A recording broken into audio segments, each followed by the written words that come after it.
Naam, ujambo na karibu kwenye kipindi KUTV on the spot. Inakuwa ni Jumamosi nyingine maridadi ya kufanikisha hiki kipindi tangia saa 8 hadi itakapokuwa inatimia saa 10 leo jioni hii. Itakuwa ni maridadi sana kwa sababu ni kipindi ambacho tutakuwa tunajaribu kuangazia baadhi ya matukio ambayo yameibuka ama yametokea ndani ya wiki moja tangia mara ya mwisho tuachane naye ndani ya hiki kipindi. Tutakuwa tunaangazia pia ufunguzi wa michuano ya All Africa Games ambayo sherehe nzima iliandaliwa jana usiku, na zaidi pia ratiba ya michuano ambayo imeratibiwa kusakatwa leo ikiwa ni Kenya Cup, ambapo ndio mchuano ama ndio raundi ya mwisho ya michuano ya Kenya Cup inaandaliwa kwenye msimu wa kawaida ama ligi kabla ya sasa tuingie kwenye michuano ya mchujo.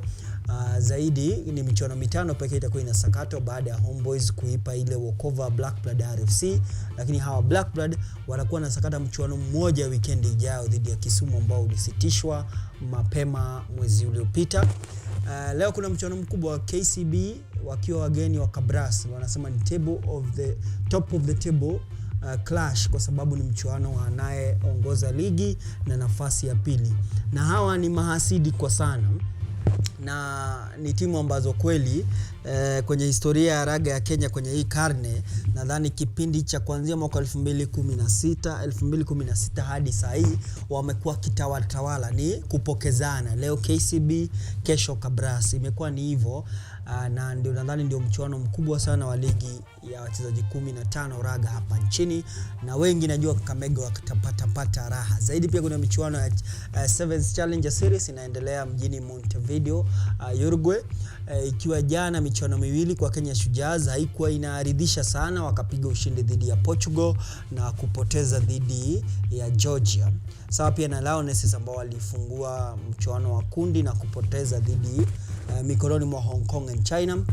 Alafu mchuano wa pili wakawapiga Papua New Guinea, na leo saa 12 watakuwa wanaingia kufunga uthia wa mechi za makundi wakisakata dhidi ya Ubelgiji.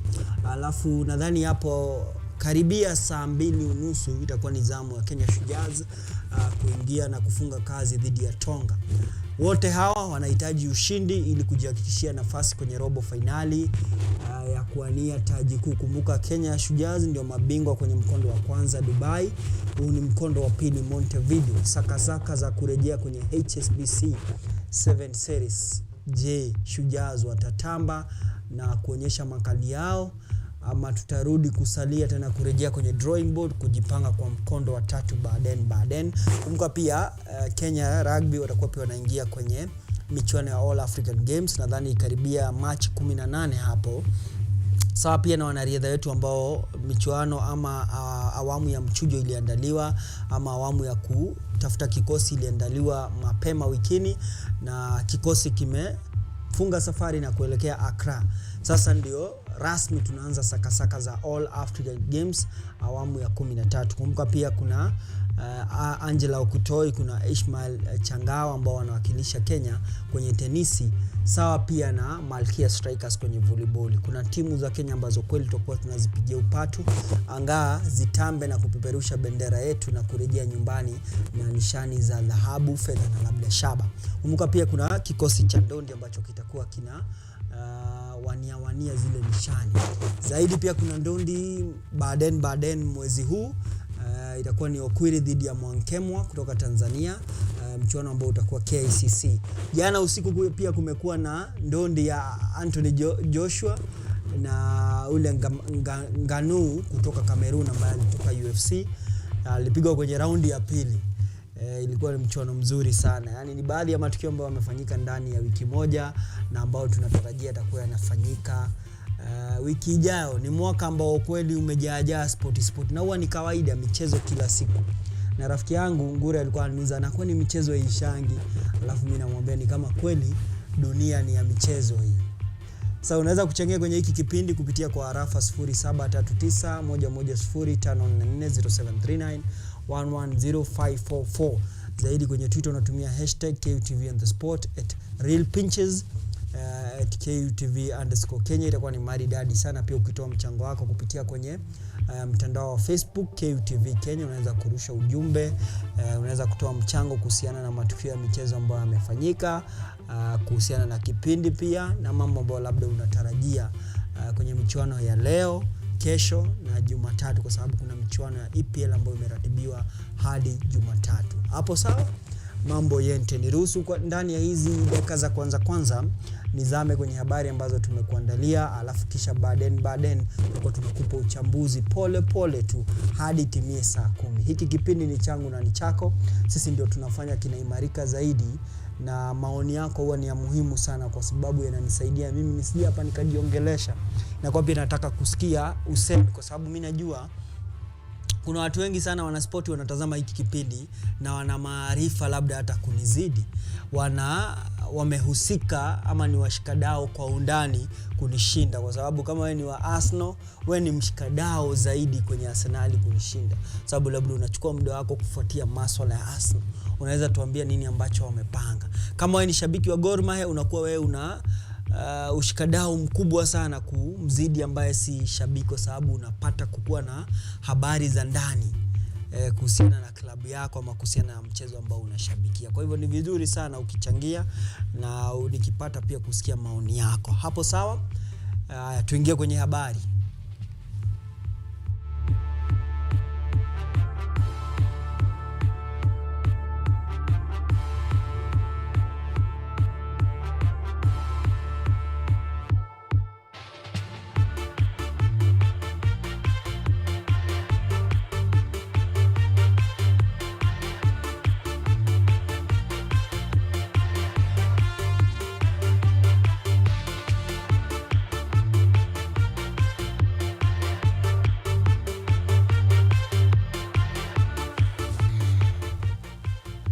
Haya ndio hizi habari.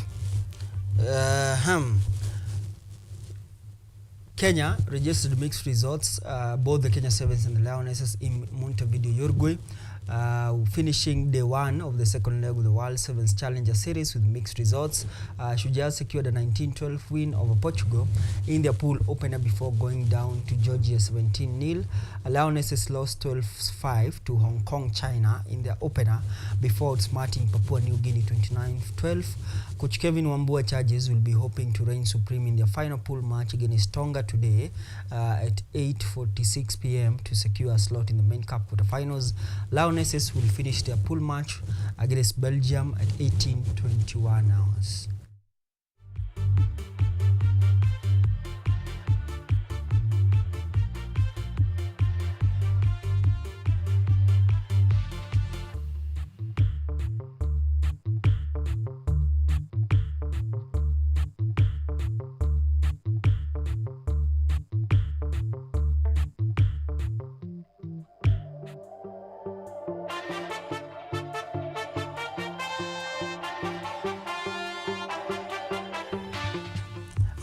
Bado kwenye raga, back to back Kenya Cup reigning champions Kabras host closest rivals KCB in a top of the table highlight fixture of the Kenya Cup match day 11. The Sugarmen will be keen to continue with their 24 match unbeaten streak, with KCB keen to bounce back from their 21-7 defeat to Menengai Oilers last weekend. Nondis will play Kenya Harlequins in a Ngong Road derby scheduled for the RFA grounds from 4 p.m. as Mwamba host Nakuru in an early kickoff at the same venue. Strathmore Leos seek maximum point away to Kisumu as Catholic Monks host Menengai Oilers.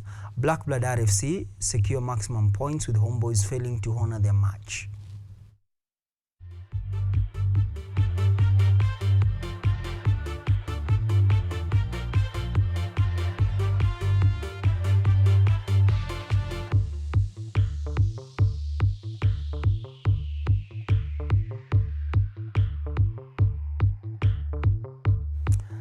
Haya, ndio hivyo, kuna michuano mingi sana kwenye Kenya Cup, michuano mitano. Kakamega kuna mchuano. Hapa Nairobi kuna Ngong Road Derby na pia kuna Mwamba dhidi ya Nakuru, mchuano wa mapema saa 8, najua ndio unangoa nanga. Kuna mchuano pia Nairobi, Catholic Monks dhidi ya Menengai Oilers. Alafu mchuano wa 5 ni nani? Ndio michuano minne hiyo. Ngong Road, hiyo ni michuano miwili kwenye RFA Grounds, Catholic Monks, alafu kuna pia Kabras dhidi ya KCB ambao ndio mchuano mkubwa sana na ambao unamezewa mate sana. Ndio mchuano najua ambao utakuwa unatawala kwenye mitandao ya kijamii. Sawa pia na Kenya Sevens ambao hizo ndio vitu mbili najua zitakuwa zina trend leo. Kwa sababu zinashabikiwa na watu wengi sana na pia zinaleta ushabiki wa aina yake. Mtaani tunasema ni banter. Haya, tuingie kwenye All African Games. 5,000 athletes across 29 sports are set to chase glory in Accra. As top A representative, various top leaders and more than 5,000 athletes opened the 13th edition of the All African Games yesterday in Accra. Kenya Morans have been scheduled to represent Kenya in the rugby competition, where they compete alongside Ghana and Egypt, and a 16th seed in Pool A for the All African Games Rugby 7, scheduled to kick off from March 18th to 21st.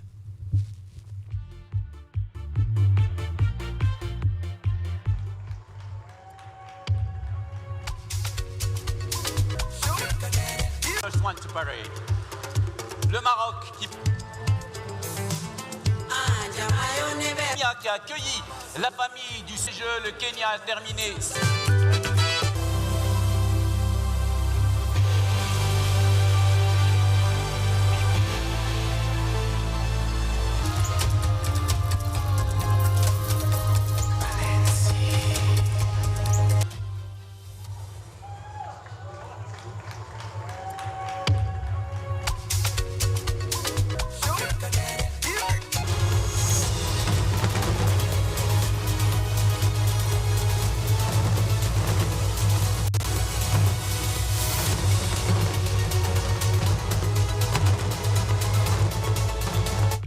Haya, sherehe ya ufunguzi hiyo, wale wenye chuki zamu kwenu, kwa sababu kuna watu najua walikuwa wanatazama. Hata ukifollow kwenye ilikuwa iko live kwenye African Union YouTube, alafu unaona comments hapo. Sijui Ghana wa organize vizuri, sasa uwanja inakaa aje? Afadhali sijui wapi. Afrika sijui ni shida inakuanga nini, lakini ni sawa tu. Huwa inasemekana pia chuki hazikosi. Lakini ilikuwa nzuri sana sherehe ufunguzi, kwa sababu ilileta pia mambo ya kisasa sasa. Wasanii ambao labda kizazi cha sasa hivi pia kinatambua, kwa sababu baadhi ya wanariadha ambao wanashiriki michuano ya All African Games nadhani ni wachanga kweli, mchipukizi. Ndio kwa maana labda ukiwaletea pia wasanii kama ule Kamofela, King Promise, inakuwa ni inaendana pia na usasa.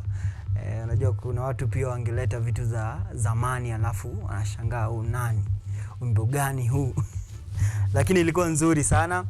Mashindano haya ya All African Games ni awamu ya 13. Kumbuka inaandaliwa kwa hisani pia ya ile African Union Organizing Committee, ama ni michuano ambao ni mashindano ambao yako chini ya uongozi ama usimamizi wa AU African Union. Alafu michuano itaandaliwa katika michezo 29 sports discipline. Kuna raga, volleyball, kuna soka, kuna tenisi, kuna bondia, kuna riadha, ni michezo mingi. 29 kuna hadi chess ambapo Kenya pia inawakilishwa. Kwa hivyo inakuwa ni michuano ndani ya mwezi, tutakuwa tunapata kujua nani ambaye anafanya vizuri. Na huwa pia ni All African Games, huwa pia inampa nafasi mwanariadha ama mchezaji ambaye anataka kujitangaza kama kigogo ama mtu ambaye ana uwezo wa kufanya vizuri ama kukua mtu ambaye ana nguvu ya kuwakilisha taifa lake kwenye michuano labda ya Olimpiki. Kwa hivyo itatumika sana na wengi, hasa kabla ya Olimpiki, kama maandalizi tu ya kabla ya Olimpiki. Ni michuano ambayo nadhani kwamba pia wewe kama ni mpenzi wa michezo utachukua fursa ya kufuatilia kwa karibu. Kenya Premier League, kuna michuano mingi ambayo imeratibiwa leo kusakatwa, sawa pia na kesho Jumapili.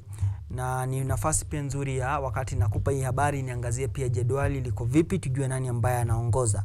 Leo saa 7 mchuano wa mapema City Stars walikuwa wanawalika Bidco United, mchuano ambao nitakuwa na uangalia baadaye kuhakikisha kwamba nakupa matokeo.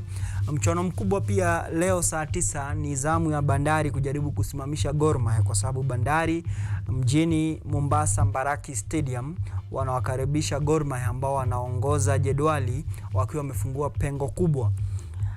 Mchuano pia wa leo saa 10 utakuwa ni zamu ya Sofapaka kujaribu kuipiga kiboko ama kupiga Murang'a Seal boko.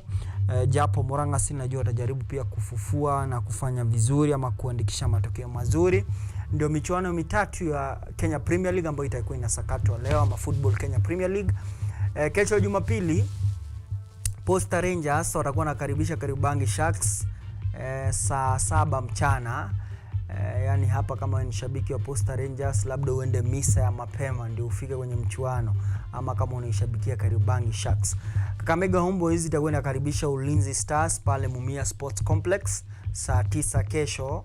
Kumbuka Kakamega Homeboyz wamehamisha shughuli zao ama michuano ya nyumbani hadi Mumia Sports Complex kwa sababu ya shughuli nzima ya kuunda uwanja wa Bukungu ambao unatengezwa kwa sababu ya michuano ya CHAN 2024 ambao Kenya itakuwa inaandaa kwa ushirikiano pia na mataifa mengine ya Afrika Mashariki. Nzoia Sugar watakuwa nakaribisha FC Talanta saa 9 kesho. Tusker FC akwe mwenyeji wa AFC Leopard, mchuano wa saa 9 na mchuano mkubwa pia wa hii weekendi. Alafu Kenya Police akiwa anafunga utia kesho dhidi ya Muhoroni Youth, Kenya Police akiwa nyumbani.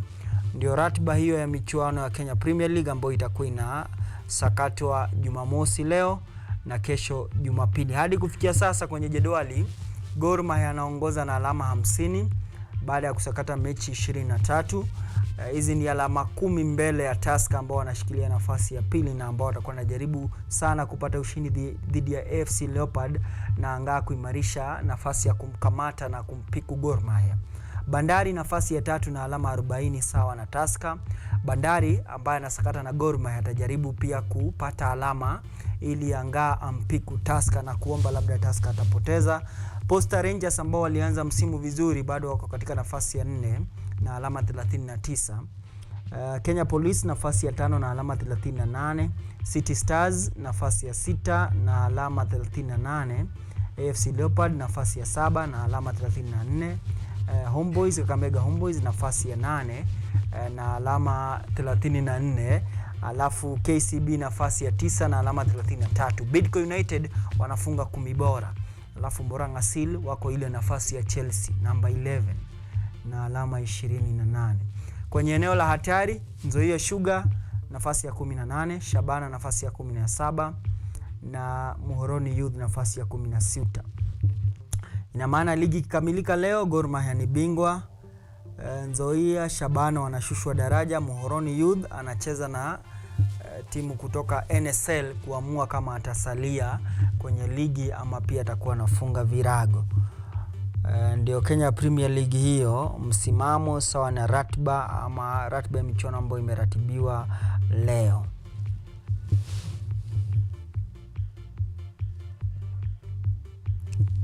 Haya, toki hapo kwenye michuano ya FKF Premier League tuingie kwenye soka ya kinadada ambapo kuna michuano imeratibiwa leo na kesho sawa na FKF Premier League upande wa kitengo cha wanaume. Kenya Women Premier League, table toppers Kenya Police will take on Ulinzi Starlets in a highlight fixture of the weekend, famously known as the Mafande Derby. Police currently lead with 34 points after 14 matches, with Ulinzi second with 29 points. Police Bullets are still unbeaten. Elsewhere, Kibera Girls face Nakuru City Queens at Wolvesden, with Soccer Assassin confronting Bunyore Starlets at Muboha on Sunday. Bungoma Queens will lock horns with Zitex Sparks at Sangola Institute tomorrow. Ndio michuano hiyo ya Kenya Women Premier League. Kuna derby ya Mafande, Kenya Police dhidi ya Ulinzi Starlets. Kenya Police nafasi ya kwanza, Ulinzi Starlets nafasi ya pili. Ni ligi ya ajabu. Hebu fikiria Gospel Women ambao walikuwa msimu jana wanang'ang'ania taji, msimu huu wanashushwa daraja. Maajabu ya soka. Yani last season ulikuwa una compete for the title. Actually waliipoteza siku za mwisho. Ndani michuano ya mwisho. Hii season shusha daraja. Toka kwenye Kenya Women Premier League tuingie kwenye ndondi sasa. Mchuano mkubwa sana ambao umeratibiwa mwezi Machi. Kenya pro boxer Rayton Okwiri has vowed to outsmart Tanzania's Nemesis Meshak Smartboy Mwankemwa during the WBF International Midweight bout, title bout set for March 23rd at the KICC.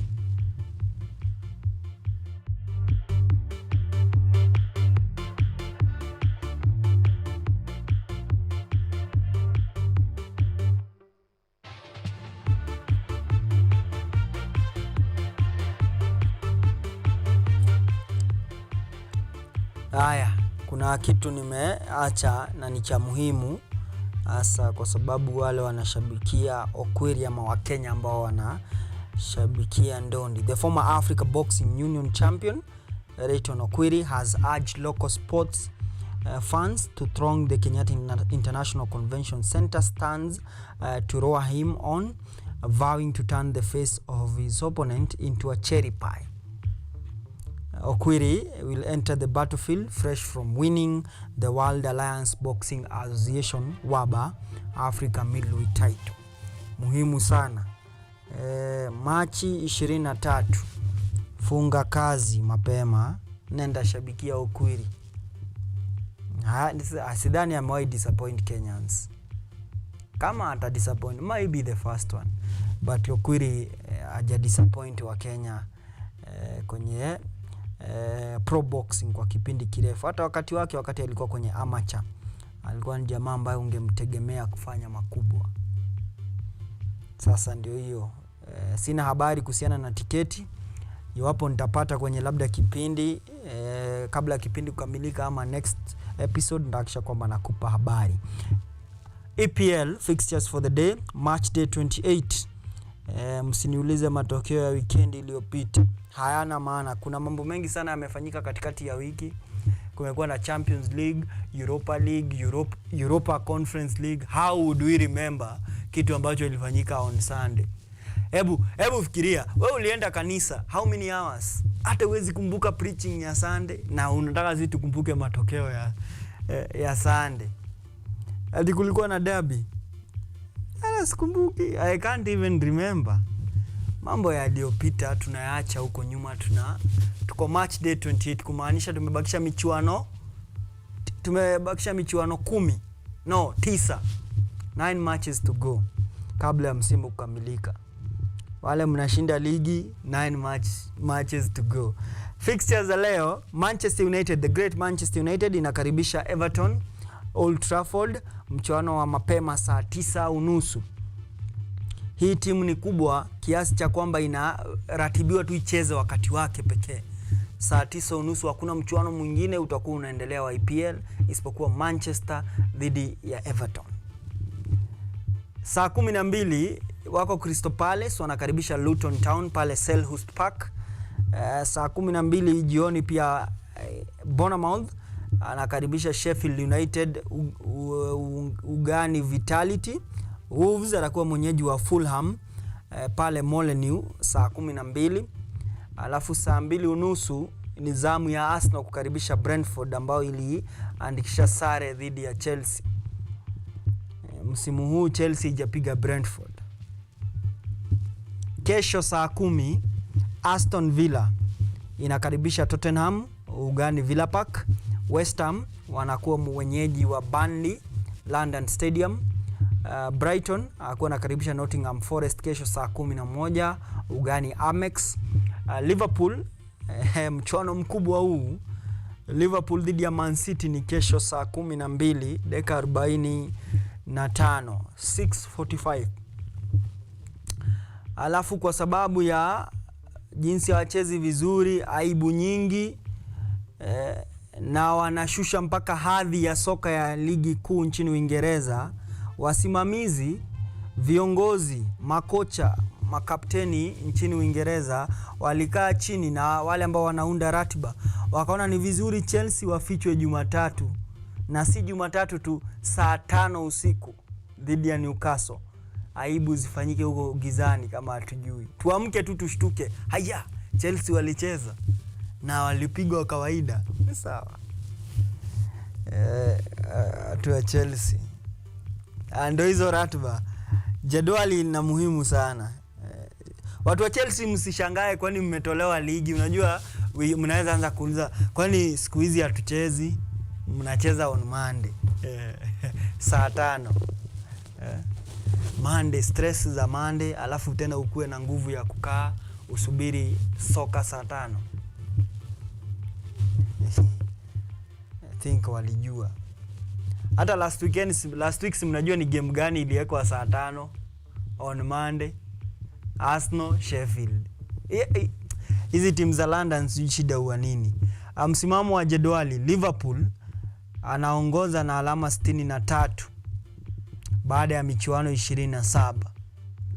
Man City hata baada ya kubahatika kuipiga Manchester United bado wako katika nafasi ya pili na alama 62. Wewe uliona bao ya Rashford? Dr. Marcus Rashford. Haya. Nafasi ya 3 Arsenal na alama 61. Mimi hata naona wako na 20. 61 nafasi ya 3. Na si Arsenal mimi naona wanashinda. Kwani watokangi namba 3? Aya, Aston Villa ambao wameshikilia nafasi ya Manchester United kwa sasa wako katika nafasi ya 4 na alama 55. Alama 5 mbele ya Tottenham ambao wako katika nafasi ya 5 na alama 50, na alama 9 alama 11 mbele ya Manchester United ambao wako katika nafasi ya 6 na alama 44. Iko sawa. Tunawafikia. 11 wewe. Kwani 55 minus 44? Haters mpaka wanaongeza point 3 juu. Haya. Kutoka hapo haina haja kwa sababu ni kumchokesha mtangazaji na kumaliza bundles, kwa sababu ukiscroll ni kumaliza bundles.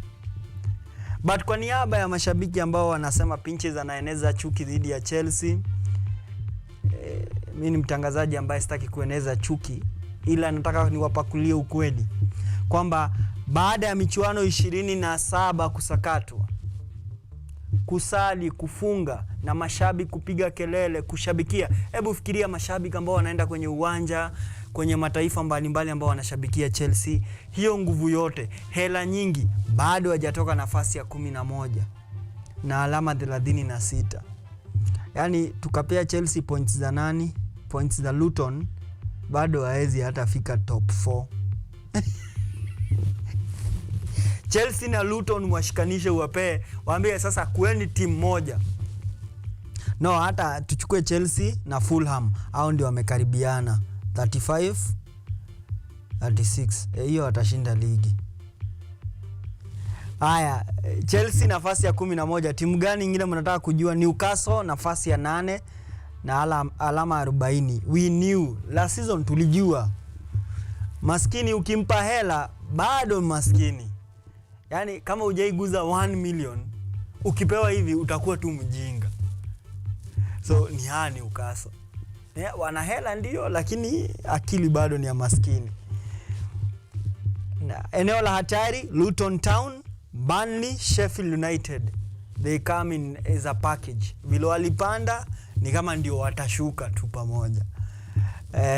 Labda wafanye maajabu, sidhani watapona. Burnley alama 13, Sheffield alama 13, Luton alama 20.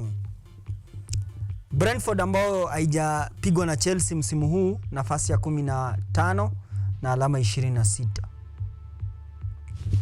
Haya, watu wa Chelsea najua wanauliza, is there a possibility tunaweza toka hii nafasi ya 11? Na ndio nachukua fursa kuangalia fixture ya Chelsea. On Monday wako na Newcastle. Mchuano ambao hatujui utasakatwa lini, wala hatujui wakati, hatujui saa, siku, hatujui. Japo tunajua utasakatwa. Liwe liwalo, ni mchuano wa Arsenal dhidi ya Chelsea. Hatuna habari ni lini, lakini watacheza tu. Time to be confirmed.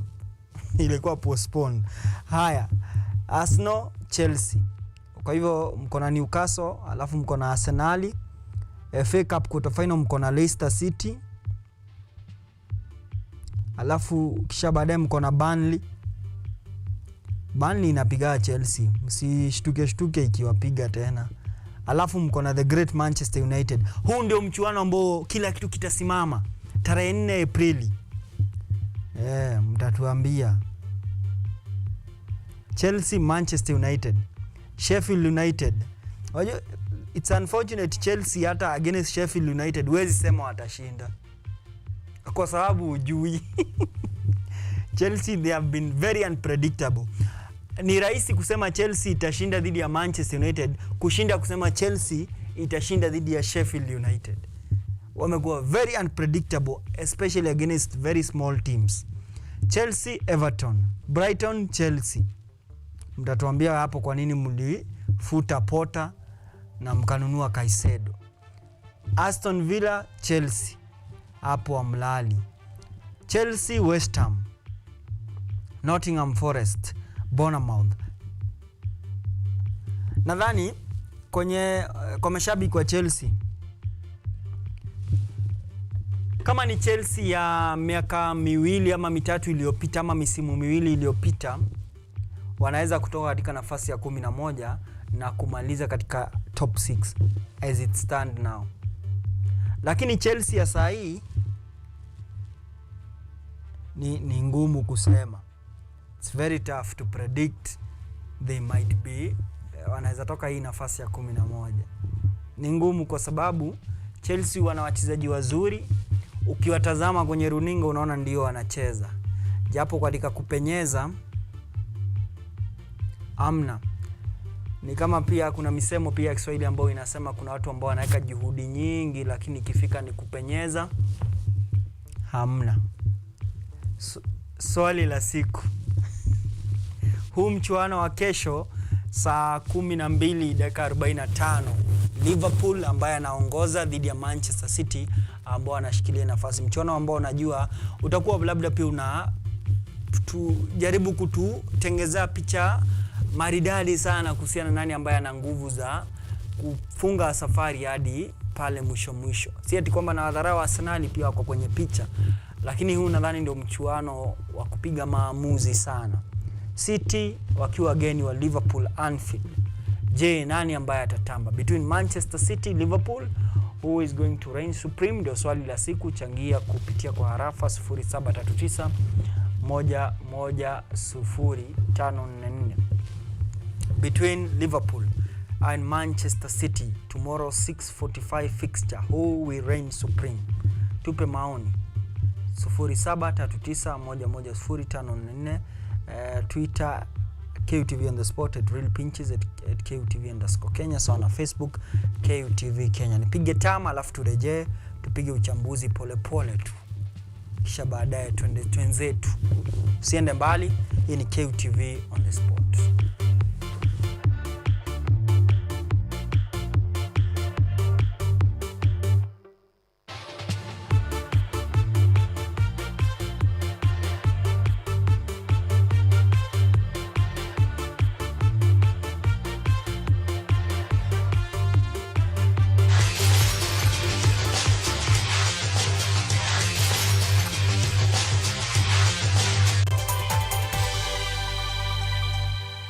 Are you an aspiring media practitioner, a graduate, or you just want to advance your skills in television production? Then welcome to Kenyatta University, where education meets innovation.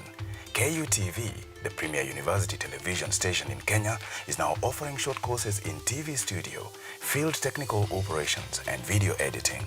Through these courses, you will acquire hands-on skills on camera operations, media production, lighting techniques, audio-visual editing, and sound and visual control, and how to operate key equipment in modern TV control room.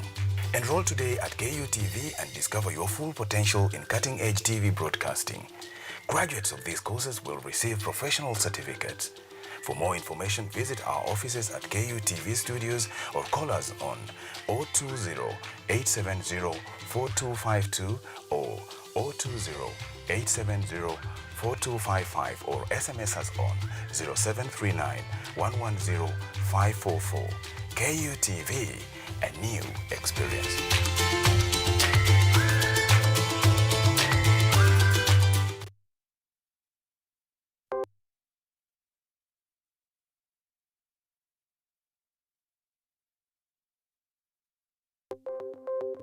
Maelfu na maelfu ya wahamiaji wakiwa na watoto kutoka nchi za Amerika ya Kati wanaendelea kuwasili kwenye mpaka kati ya Marekani na Mexico. But folks, I'm going. Thank you very, very much. I appreciate it. Thank you. Ni habari kutoka pembe zote duniani. Pepo pasi vuguvugu. Pepo pa ni idea. Sazidi ananyonya, hanyonyi vizuri, anakuwa hayuko comfortable. Jeshi la Jamhuri ya Kidemokrasia ya Kongo linapambana na waasi wa ADF.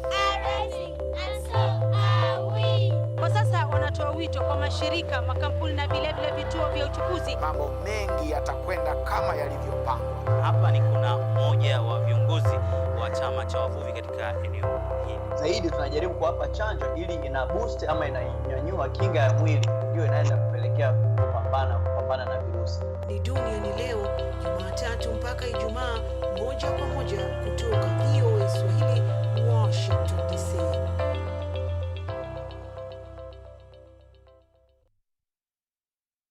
Lola is an app that gives you a chance to watch videos, listen to audios, and read articles wherever you are for free. Motivational stories, dramas, campus life, technology, lifestyle, adventure, sports, academics, jobs, entertainment, and more. Download Lola now on Play Store. All you need, you got Lola.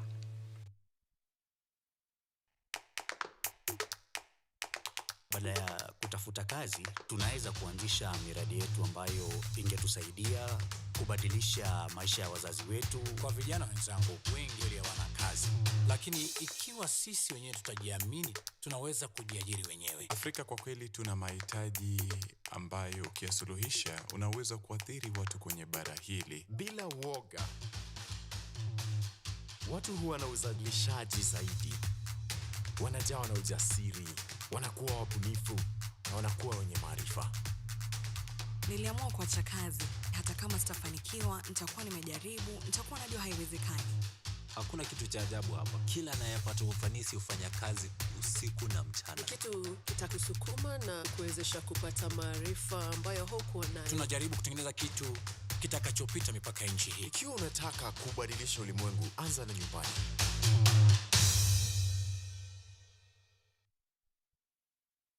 Technology, science, innovation, ICT and research. These are the ingredients upon which the solutions to the 21st century problems are founded. In a world that is rapidly changing, it's all hands on deck to ensure a balance in all fields of life.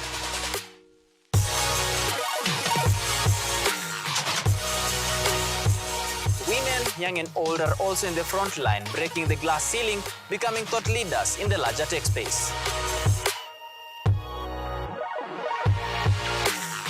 Not forgetting other societies marginalized. And when the tech Avengers come together, we inch closer to a much safer, efficient, and sustainable world.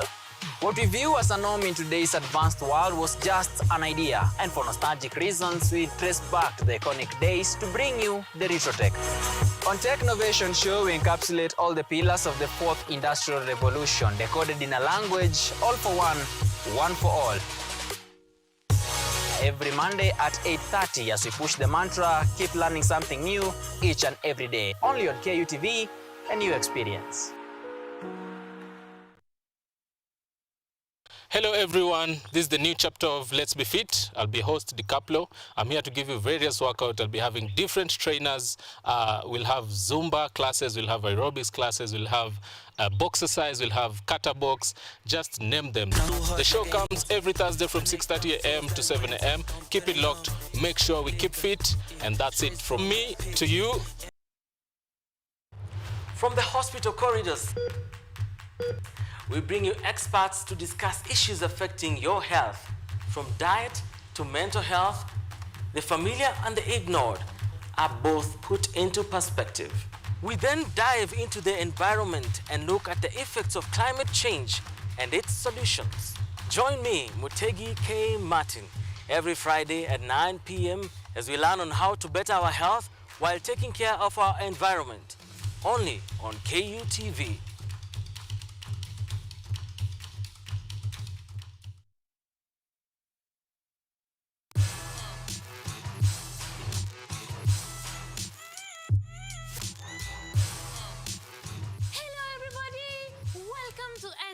Where we ask the coolest questions in science.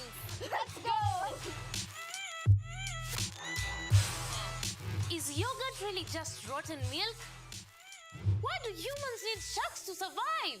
How did a 12-year-old boy from Africa invent modern vanilla farming? How do you deliver medicine to a chimpanzee? Can poop be useful? How can you save the planet by reducing air pollution? To help us answer these questions, we are inviting some wonderful guests from the world of science. They will enlighten you, make you hungry for knowledge, oxygenate your brain, and make your ideas flow. This is Engine Season 3. Let's go!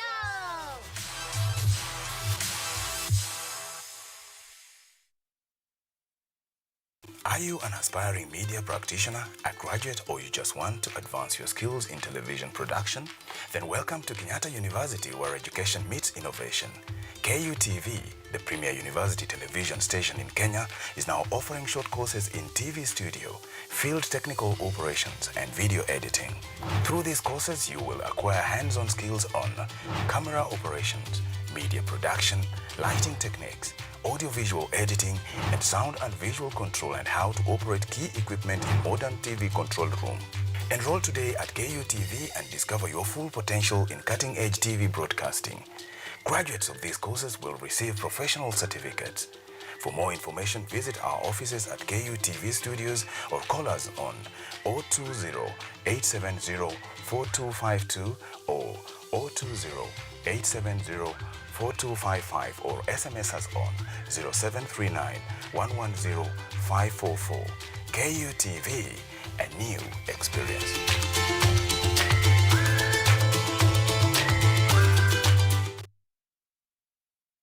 Technology, science, innovation, ICT and research. These are the ingredients upon which the solutions to the 21st century problems are founded. In a world that is rapidly changing, it's all hands on deck to ensure a balance in all fields of life.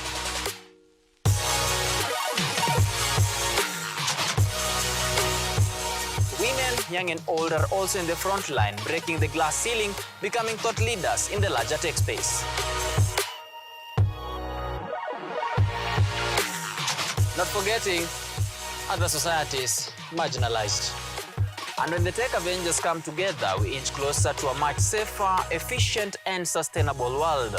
What we view as a norm in today's advanced world was just an idea, and for nostalgic reasons, we trace back to the iconic days to bring you the retro tech. On Tech Innovation Show, we encapsulate all the pillars of the fourth industrial revolution, decoded in a language, all for one for all. Every Monday at 8:30 as we push the mantra, keep learning something new each and every day. Only on KUTV, a new experience.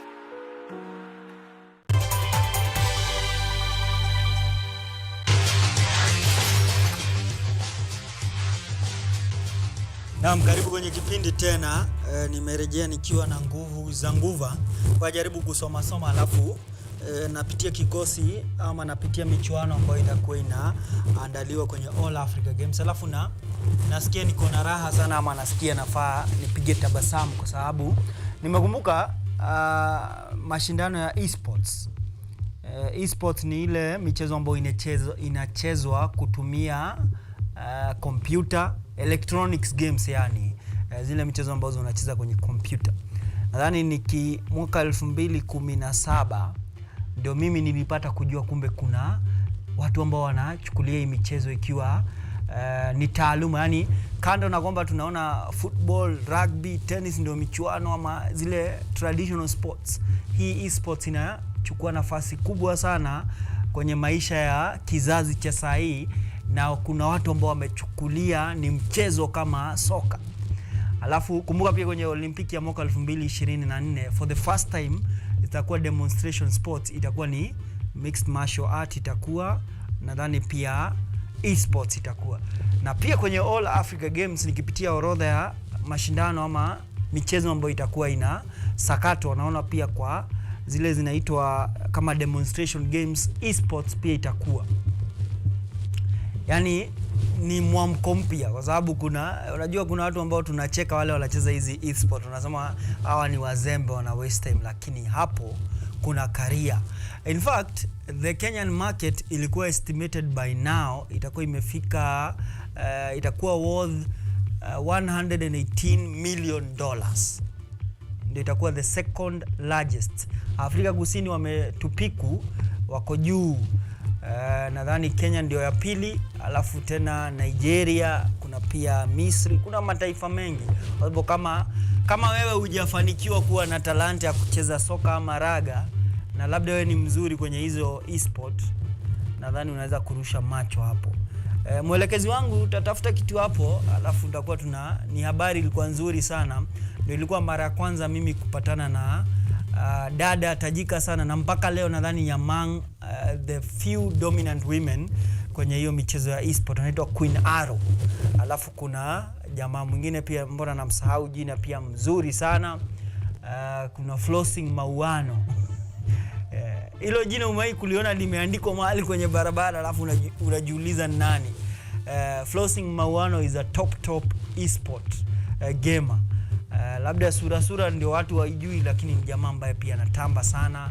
Queen Arrow, kuna sijui kama anaitwa Sagini ama mbona nasahau jina lake, Brian, mzuri pia sana. Nitatafuta pia jina lake unajua watu wa esport kando na jina lako wanakuwa na zile jina ambalo kama huku Inaro seti ni jina lake, lakini kwenye esport yeye anafahamika kwa hilo jina sana.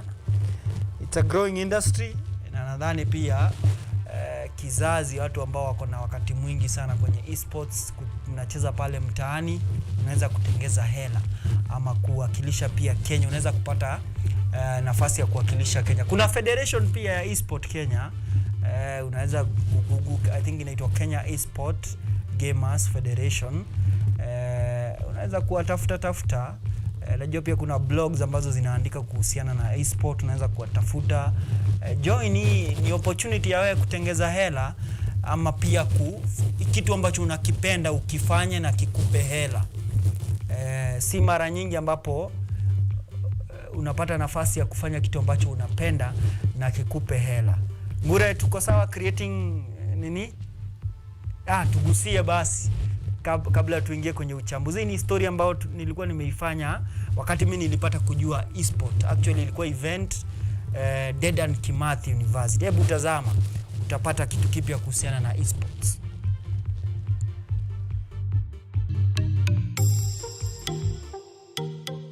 We live in a place where people still perceive gaming as something for kids. We need to overcome that first. Electronic sports, or e-sport as commonly referred to, is a form of organized video game competition that particularly involve individuals or teams. Before 2000, e-sport was widely dominated by amateurs, but the scene has since changed, with professional gamers joining the ranks to force many game developers to design towards professional e-sports.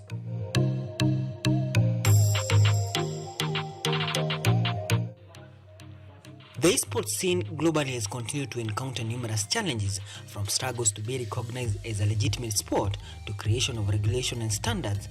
Locally, the scene has not been spared the challenges, with numerous cases of gamers and gaming center being raided by law enforcers, as well as society perception of electronic sports. Our quest to learn more about the esports scene in the country leads us to the Dedan Kimathi University of Technology, located approximately 160 kilometers from the capital, Nairobi. I think esports in Kenya, it's growing at a very fast rate, and that's a good thing because it means there are more opportunities to be had. So it means that more young people are coming into the scene, and it can actually be potentially a career for many, especially when you start getting the investors coming into putting their money into the industry. Sylvia Gathoni Wahome, famously referred to as Queen Arrow, is the first Kenya pro gamer to be signed to a reputable esport club mid-2018. Wahome was recruited by US-based outfit XIT Wounds, this being one of the indications of the fast-growing esport scene. For the perception of gaming to be changed, it's gonna be a long and difficult journey. That's, I'm not gonna lie, but I think it starts with the society having an open mind, because this is the age of technology. So we have to move with the times, in that we can take the good aspects of technology and do away with the bad. And gaming, it's a good thing, because first of all, there are educational games like Assassin's Creed and such. And then now for the professional games, it's better than actually doing the hardcore stuff like drugs. So this is a good thing, because there are people who are making their millions off of this.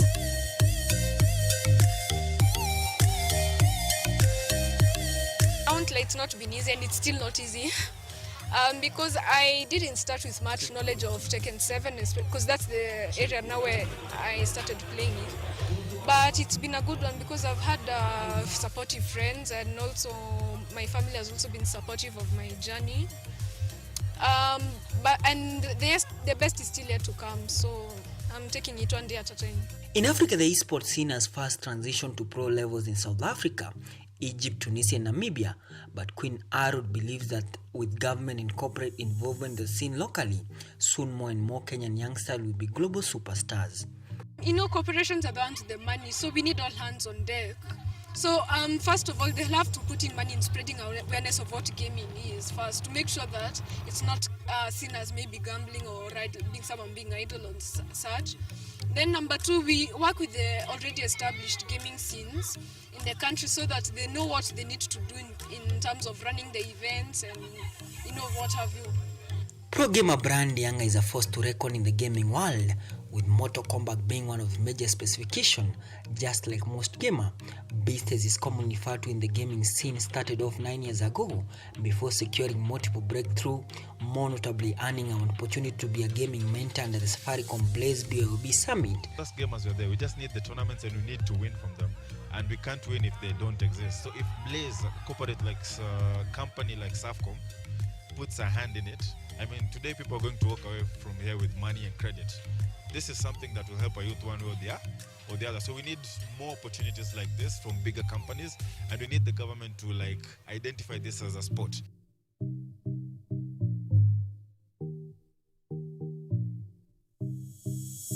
We live in a place where people still perceive gaming as something for kids. We need to overcome that first.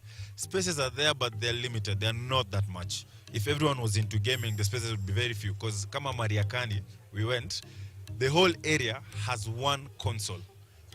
One console. So now there are two, because one of them came to a creation camp and won money, and they went and started one. But initially it was one. So unapata hii moja, kuna queue ya say like they are planning to even come tomorrow to play and they pay today, you see?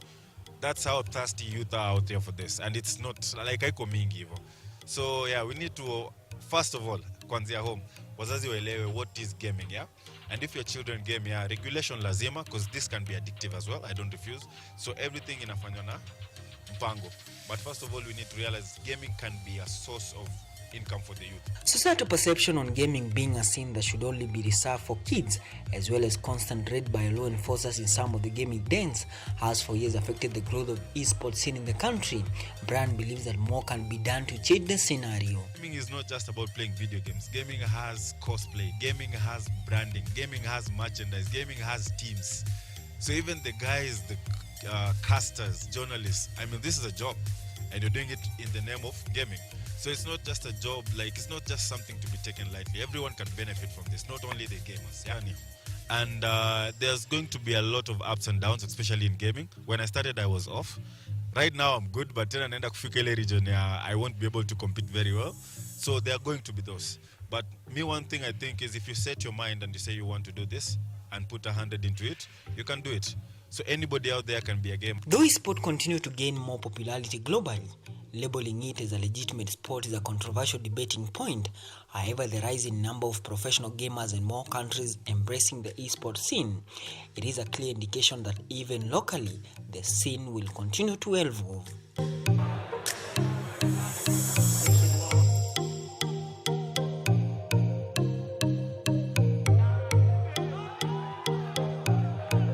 Peter Mwaura, creating the hub, KUTV.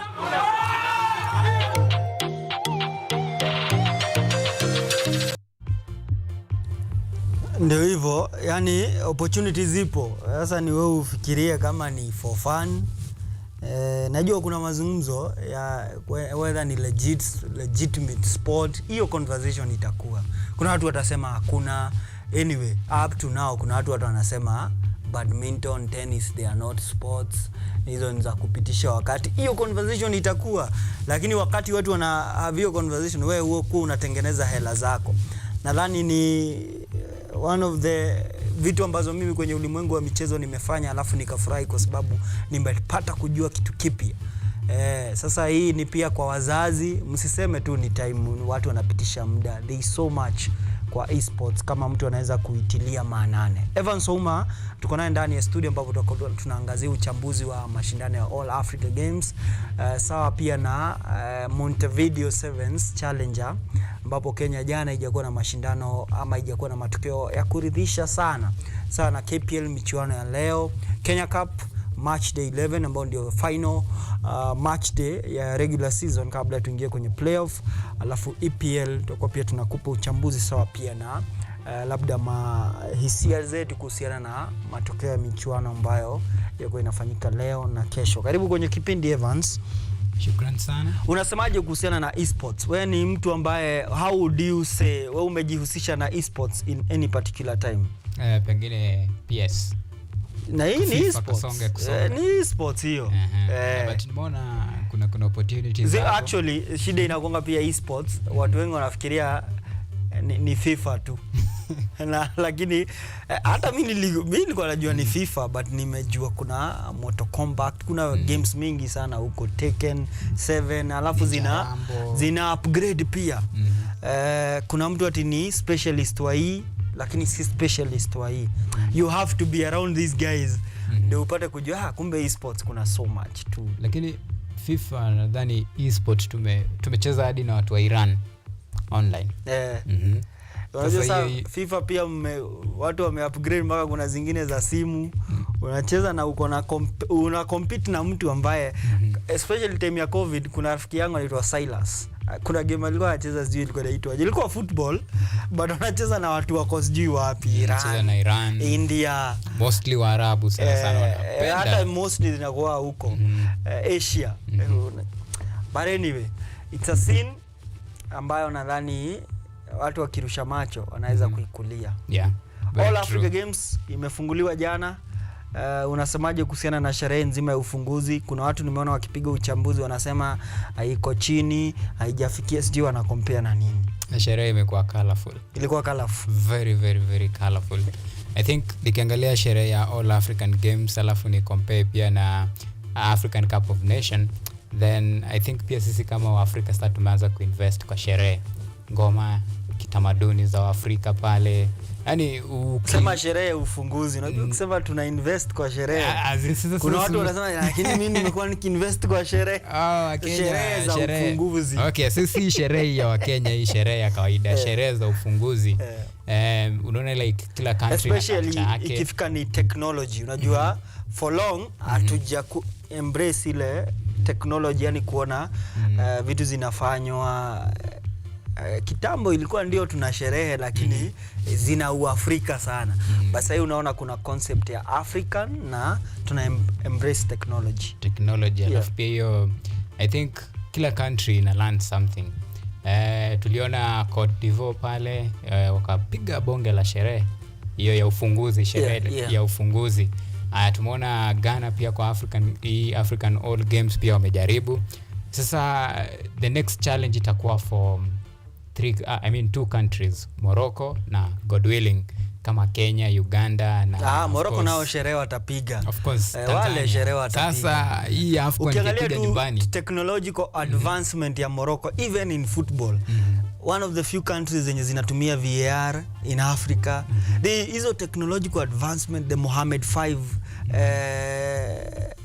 sisi tunajenga Talanta Sports City, wao wako nayo huko, wako na inaitwa the Mohammed 5 stadium benchmarking. Benchmarking kwa sababu wako way ahead. So hao sidhani itakuwa challenge kupiga sherehe. Wacha tusubiri tuone. Sasa tutalearn kutoka kwao. Hata sisi sherehe na Wakenya sherehe tuko sawa. Shika Sauti Sol combine na Diamond.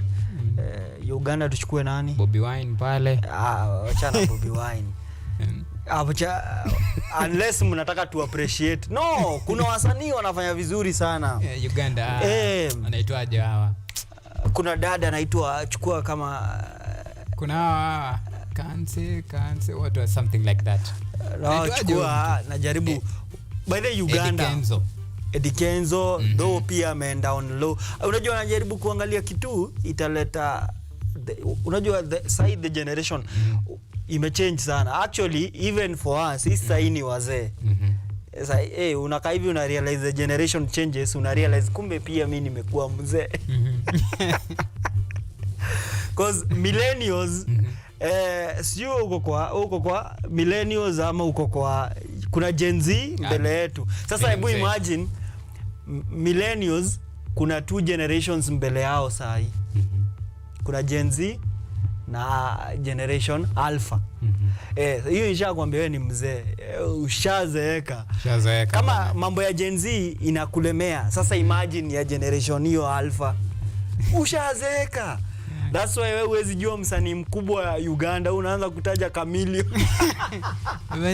So Gen Z wanashanga who is Chameleon? Kenya nani mkubwa? Chameleon ni nani? Kenya nani mkubwa?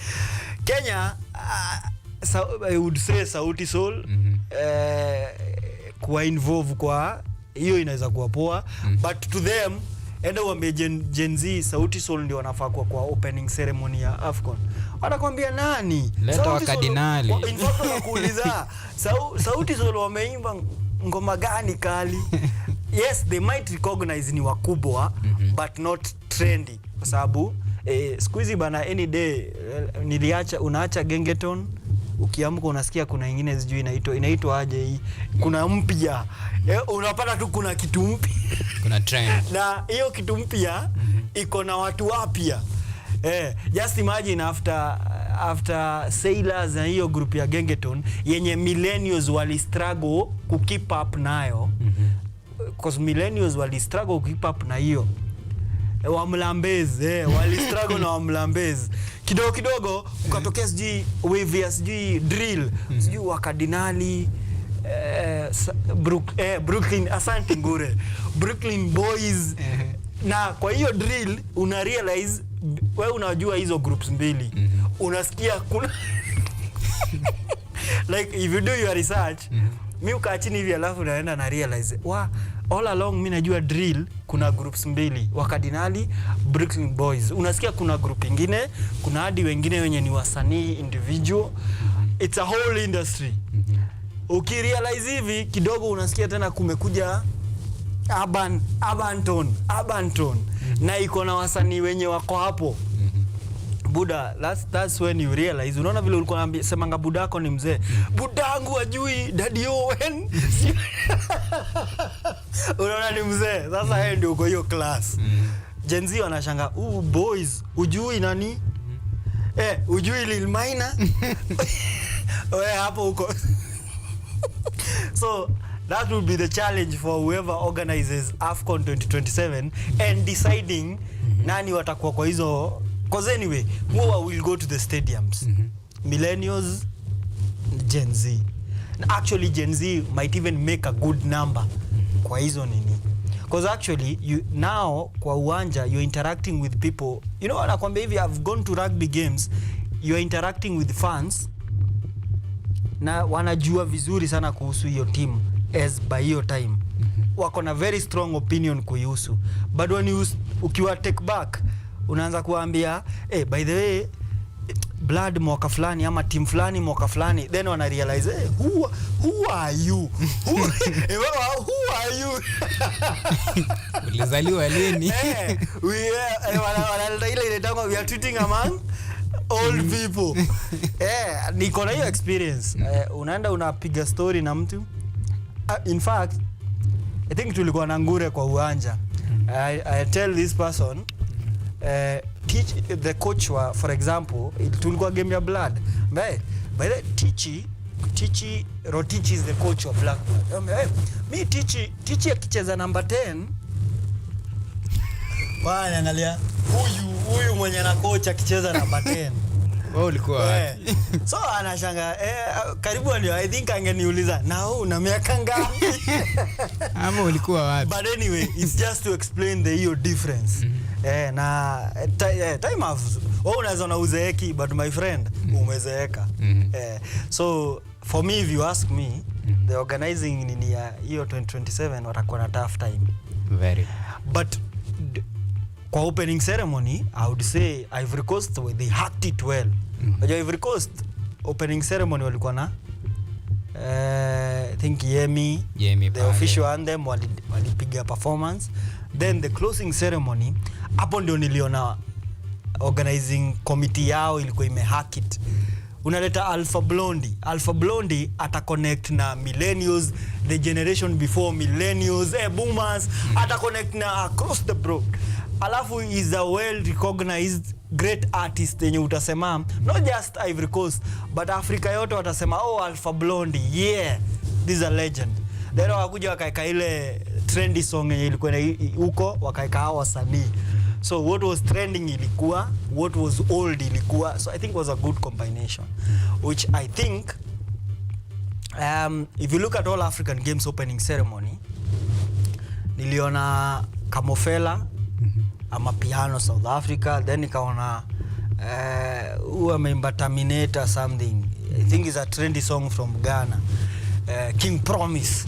So alafu nikaka hivi nikasema wali lose aspect ya wazee watu labda wanaweza kosa kujua. Hata labda ujui King Promise ni nani, until usikie wimbo yake unasema ni huyo. But then nika realize who are participating in the All African Games. Ni hiyo generation. All African Games is like a stepping ya youth to now you are stepping to being a senior, and a good chunk of people who are participating in the All Africa Games age gap yao ni hizo 20 something, so it's good for them to have fun. Yeah, ni hiyo ni yao. But actually yeah, they so bana inafaa kukua kwa committee si rahisi. Yeah. All Africa Games, what are you looking forward to now that opening ceremony where ilikubamba? Au kuona any issue?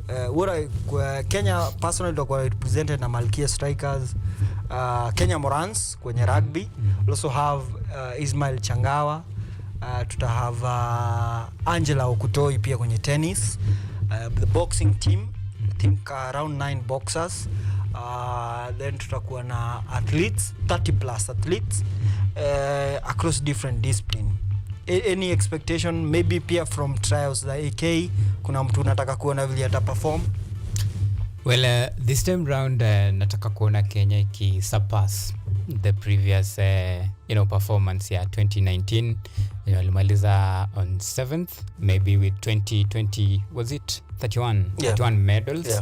10 gold, 10 silver, and 11 bronze. So this time round, I want to see maybe a more improved version of Team Kenya, and a very interesting aspect, and actually players or rather athletes to look out for in reference to athletics. Let's see what Mary Mora will do, especially in the 400. Would you say all African games haina taste? Over time imekuwa not after the right word, but imeoshwa, tutumie jina mtaa, imeoshwa na other events. For example, maybe inakujanga just a year before the Olympics. So people, no, inakujanga before the Olympics. Actually inafaa kuja 1 year before the Olympics. Maybe imeoshwa na watu focus yao. For example, kuna top athletes who will not go to Ghana because they are preparing for the Olympics. Look, for example, Kenya Morans yenye itaenda, like in rugby, team ya Kenya yenye itaenda huko, they're not Shujaas. Most of them itakuwa ni like the second string who wanatafuta kwenda Shujaas. Malkia Strikers probably wameenda whole team, but no one really would care kama watapigwa All Africa Games hata watashinda, compared to how would they perform kwa Africa Nation Volleyball Cup of Nation. Football same, no one would much care what happens huko compared labda kwa Africa Cup of Nation or even CHAN. Would you say imepitwa na time, ama would you say ni pia AU imeshindwa kuimarket as the premier? Because All Africa Games is the African Olympics, ni Olympics ya Africa. Na Olympics, as much as we have so many competition, bado is the premier sport event. Kama uja participate kwa Olympics, whether umewin World Cup, whether umewin whichever competition, the end game inakuanga ni Olympics ndio kusema. That's why unaitangwa Olympian. Vile tu put it right, umesema hii ni mavijana wa Jibambe. I remember in these trials, time wenye kulikuwa na norm about the number of athletes wenye watakuwa allocated slots to go. I remember it was anitwaje Olympic no, ni Commonwealth 800 meters champion, akisema like I have no problem with going to, let's say, Ghana, as I can as well give my slot to younger generation. So this is a space for young athletes to actually shine. Na ukiangalia the contingent, the Kenyan contingent, especially let's say even in athletics, see notable names yenye tunajua. Either you are trying out kwa new discipline, kama Mora anajaribu kujinini kwa 400, Beatrice Chepkoech ameenda kwa 5000, anajaribu kudominate 5000. I think kuna hiyo Omanyala kwa trials za 100 alitoka akaachia a new athlete to come up. So this is for you to go and actually kama when you establish athletes to kwenda redefine your purpose. Maybe we have seen the likes of Abel Kipsang, maybe anaenda kutafuta form uko. Many will argue that case. So no, like this is not an event and it attract a lot of athletes because the big chunk, the big names wako nje. Maybe what do you think AU wanafaa do to redefine? Because All Africa Games are back in the 1987. Let me give you a story from perspective ya, actually it's my uncle. Uncle yangu alikuwa ananiambia, alikuwa anatupea story. Anatuambia the 1987 All African Games walikuwa wameigojea sana. Kenya ndio ili host. Actually that's what the time Kasarani ilijengwa. They waited for the All African Games sana. Design mtu alikuwa na haya unakomboa nyumba within Nairobi ndio usimiss games za All Africa. Like wewe unaenda home, for example unaishi Kiambu ndio kwenu, so unaenda job unaenda mpaka Kiambu, but because of the All African Games watu walichukua nyumba Makadara wapi within to be able to kwenda kuona hizo games, because unajua zilikuwa zina happen pia usiku. And they also used to go, walikuwa na hepa job. Alikuwa anatupea story vile even for the All African Games kuna watu walifutwa job. I don't know, siacha niachane na hiyo story, but nikisikiza perspective yake 1987 vile ilikuwa, All African Games, then so much has changed. Sahi All African Games, not even many people wanajua hata schedule. I think what we need to do ni to make it competitive. Like in the past, unapata like let's say for example, the passing legend Rono alikuwa one of the best celebrated athletes as far as All African Games is concerned. Remember, that is the stage and you'll break many records. Yeah. Akakuwa noticed on that. So I think we need to pay more emphasis on African Games than to suspend any other competitive competition. Like for example, most of our athletes wametoka too fresh from the Indo Championship in Scotland. Yeah. Ukiwa na such two events on the cards, then inamaanisha like ina kill the morale. No, actually pia kuna Diamond League. Diamond League pia ina just somewhere around the corner. Yeah. So tunafaa kuifanya the way tumefanya African Cup of Nation. If you're playing for top league in Europe, inabidi like now you come home and you pay your allegiance to your national team. So that unakam sasa inakuwa ni competitive for African people. So inakuwa focus yote iko kwa All African Games. So I think that is where we are missing the point. So we need to suspend almost like everything to make it the African affairs. Or ama AU they change the timing. Maybe make it after 3 years. You see, after 4 years inakuanga after 4 years you probably fall in a very busy sporting event because almost every sporting event global inakuanga after 4 years. So after 4 years, this year tuko na Olympics, so meaning na All African Games. So after 4 years tutakuwa na ukumbuke actually All African Games ilikuwa inafaa ikuwe last year. Yeah, that's why it's waka postpone. Actually ndio maana imeingia wrong timing. Yeah. So blame it on Ghana. Ndio wamefanya ikakuwa on the wrong timing. I think pia the aspect of we make it pia kuwa competitive in the sense that let's say tuko na African All Games, then tuko na let's say kama indoors for example, then unaangalia the price between the two competition, unaangalia like nikienda hapa ni win, there is this for me hapa, then that comparison waeke pesa waifanye ikue competitive yenye inakuwa like inakuwa track, unasema like let me go home and do this, then you have like two events and then another one in Africa, then unaangalia unaona I will go for money because I'm sure most athletes will go for money beside the prestige. Away from sports, would you say AU inafanya kazi ama? That's a tricky one. Cause unajua nimekaa hivi nikafikiria kwa akili yangu. That's a tricky one, but to be honest and in all fairness, nikitry kupiga the comparison, ukiangalia like ukitravel down the memory lane, uangalia like during the time that success ilikuwa the real success, the real African game yenye ilikuwa ina attract so many people in reference to the story of your uncle, then until now, then kumaanisha like kuna some significant change yenye may happen. So meaning this AU kuna something that they are not doing right. Wameshindwa kuchange na time. Wameshindwa like kuadapt because things in a change. Anyway, let's not blame it on AU because AU ni African countries, so probably African countries ndio zimeshindwa because anyway mkiwa kwa shida mnashikananga. So AU ikiformiwa African countries tulikuwa kwa noma. So maybe tulitoka kwa noma tukasema because I don't think AU inaonekananga with so much power as back in the days. Ama hata tukisoma ile power AU ilikuwa nayo, I think things have changed, not just AU.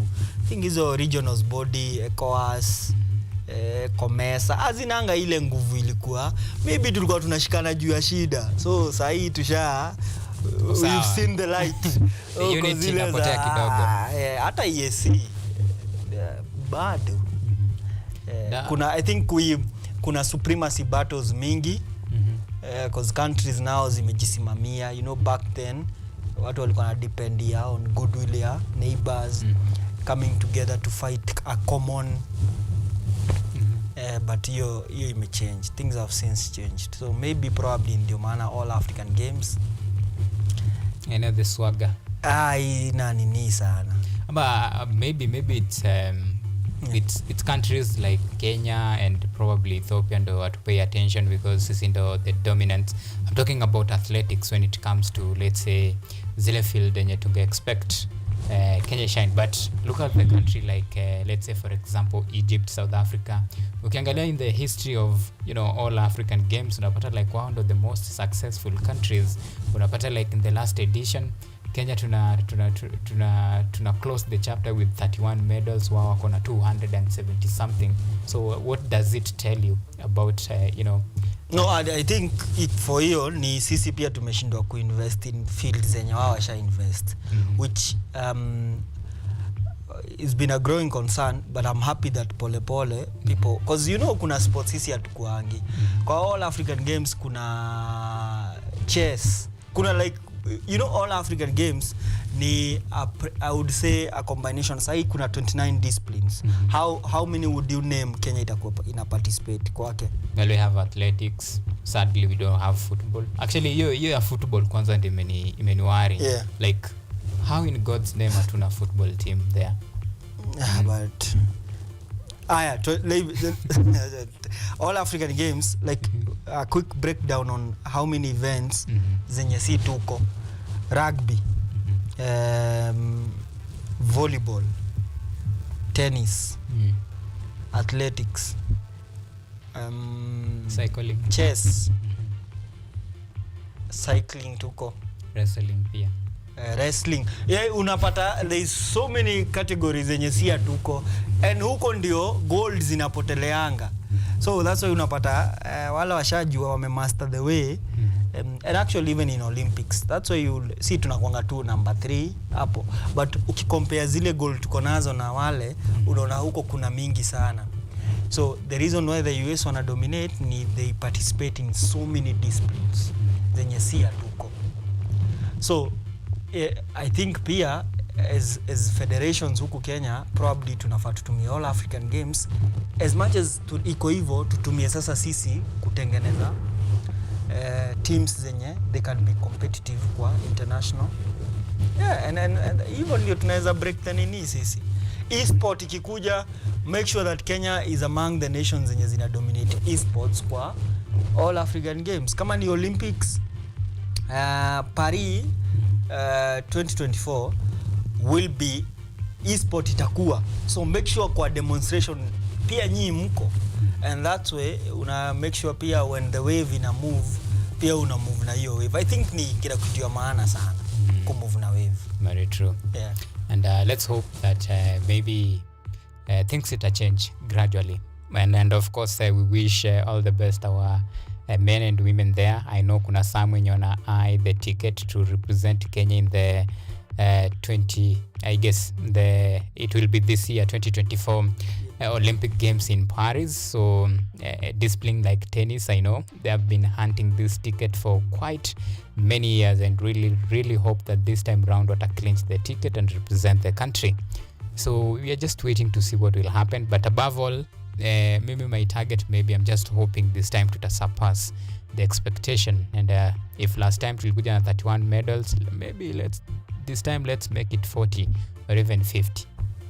Aya, sawa. Make sure pia unajaribu kufollow on these all African games. You might learn something. For now nataka tuchukue pumziko fupi alafu turejee, we focus on what is trending, especially kwa EPL. I see Chelsea pia wanaendelea kuongeza injury kwenye people who wako na injury kwa kikosi yao, so we'll be talking about that, na pia fixtures, the big fixture for the weekend. Dakika kidogo tu and then we'll be back.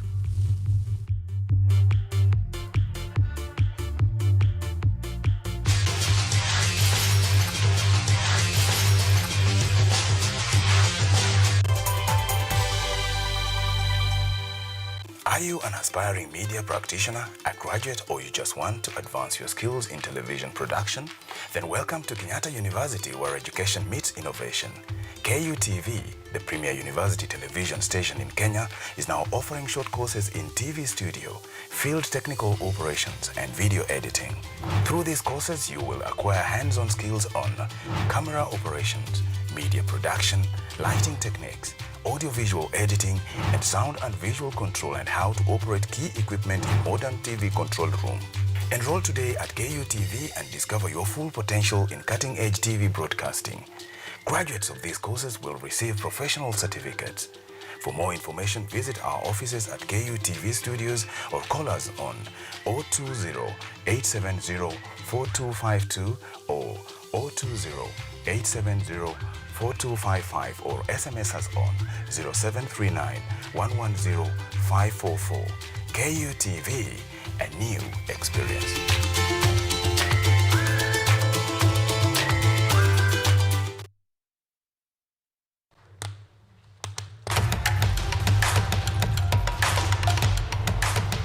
Access to knowledge.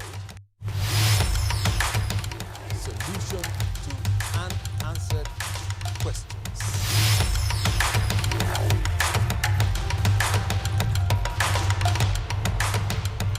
Guidelines to pursuing your rights and repossessing your property, intellectual or material. This and more only on Law Matters.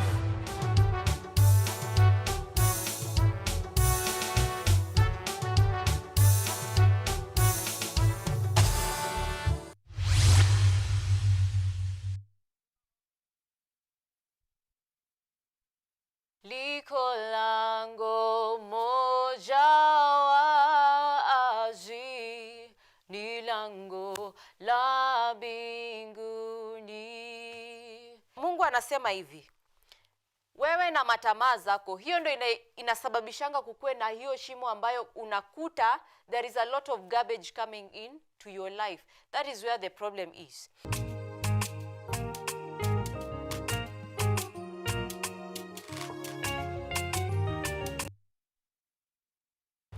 From the hospital corridors, we bring you experts to discuss issues affecting your health, from diet to mental health. The familiar and the ignored are both put into perspective. We then dive into the environment and look at the effects of climate change and its solutions.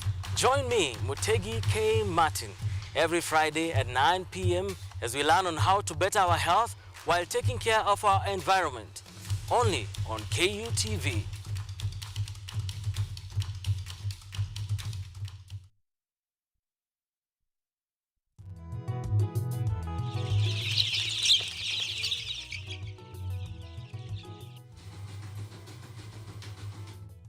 Ni kaunti maarufu kwa kuzalisha maziwa na ukuzaji wa majani chai. Pia, serikali ya kaunti inawahimiza wakulima kukumbatia mitindo mingine ya kilimo kuzidisha mapato. Kama kuna kikundi moja inafanya biashara ya kuuza kuku, hao pia tumewafadhili kuwafunza jinsi ya kuhandle zile kuku kwa sababu wanaleta kwa wingi.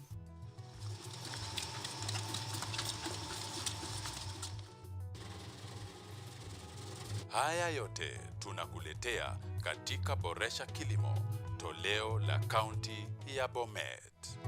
Kilimo ni nguzo kubwa kwa ujenzi wa taifa.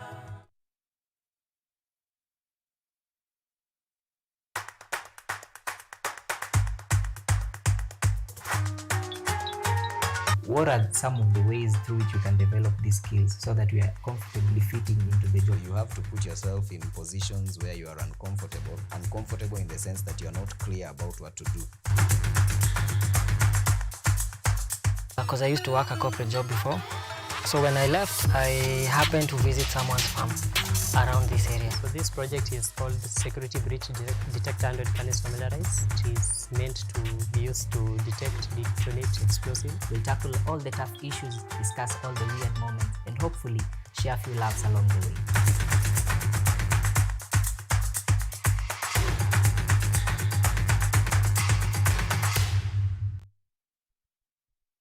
Are you an aspiring media practitioner, a graduate, or you just want to advance your skills in television production? Then welcome to Kenyatta University, where education meets innovation. KUTV, the premier university television station in Kenya, is now offering short courses in TV studio, field technical operations, and video editing. Through these courses, you will acquire hands-on skills on camera operations, media production, lighting techniques, audio-visual editing, and sound and visual control, and how to operate key equipment in modern TV control room. Enroll today at KUTV and discover your full potential in cutting-edge TV broadcasting. Graduates of these courses will receive professional certificates. For more information, visit our offices at KUTV Studios or call us on 020-870-4252 or 020-870-4255 or SMS us on 0739-110-544. KUTV, a new experience.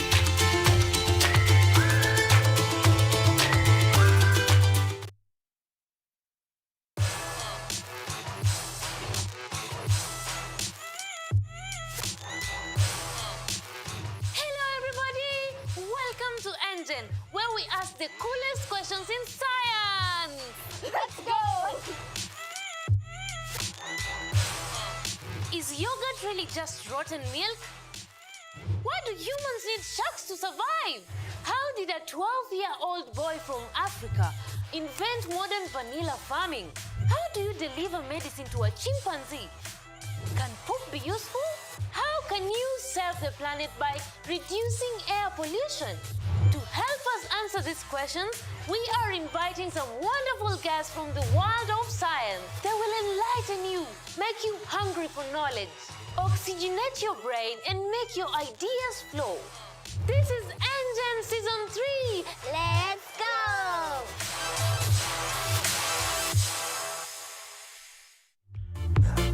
Karibu tena kwenye kipindi KUTV on the spot, ikiwa ni dakika tu za kuhesabu kabla si tufunge kazi twenzetu, lakini tuna kweli dakika hizi ambazo ni za kuhesabu. Nataka tuangazie baadhi ya matukio ambayo yameratibiwa, maratiba ya michuano ya EPL, sawa na kukupa uchambuzi kuhusiana na matukio ambayo yamefanyika ndani ya hii wiki ambayo imepita.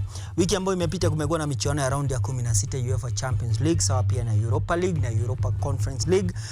Kwa kiduchu tu tupitie tu matokeo ya round of 16 second leg, tuone nani ambaye ametinga robo finali. Bayern ametinga robo finali kwa hisani ya 6 jumla ya mabao 3-1 dhidi ya Lazio. Alafu Real Sociedad akazimwa na PSG mkondo wa pili. PSG akatinga robo finali hisani ya jumla ya mabao 4-1.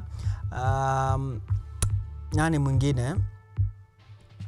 Real Madrid akafunga pia robo finali hisani ya jumla ya mabao 2-1 dhidi ya RB Leipzig. Manchester City 6-2 aggregate win dhidi ya Copenhagen ya Denmark.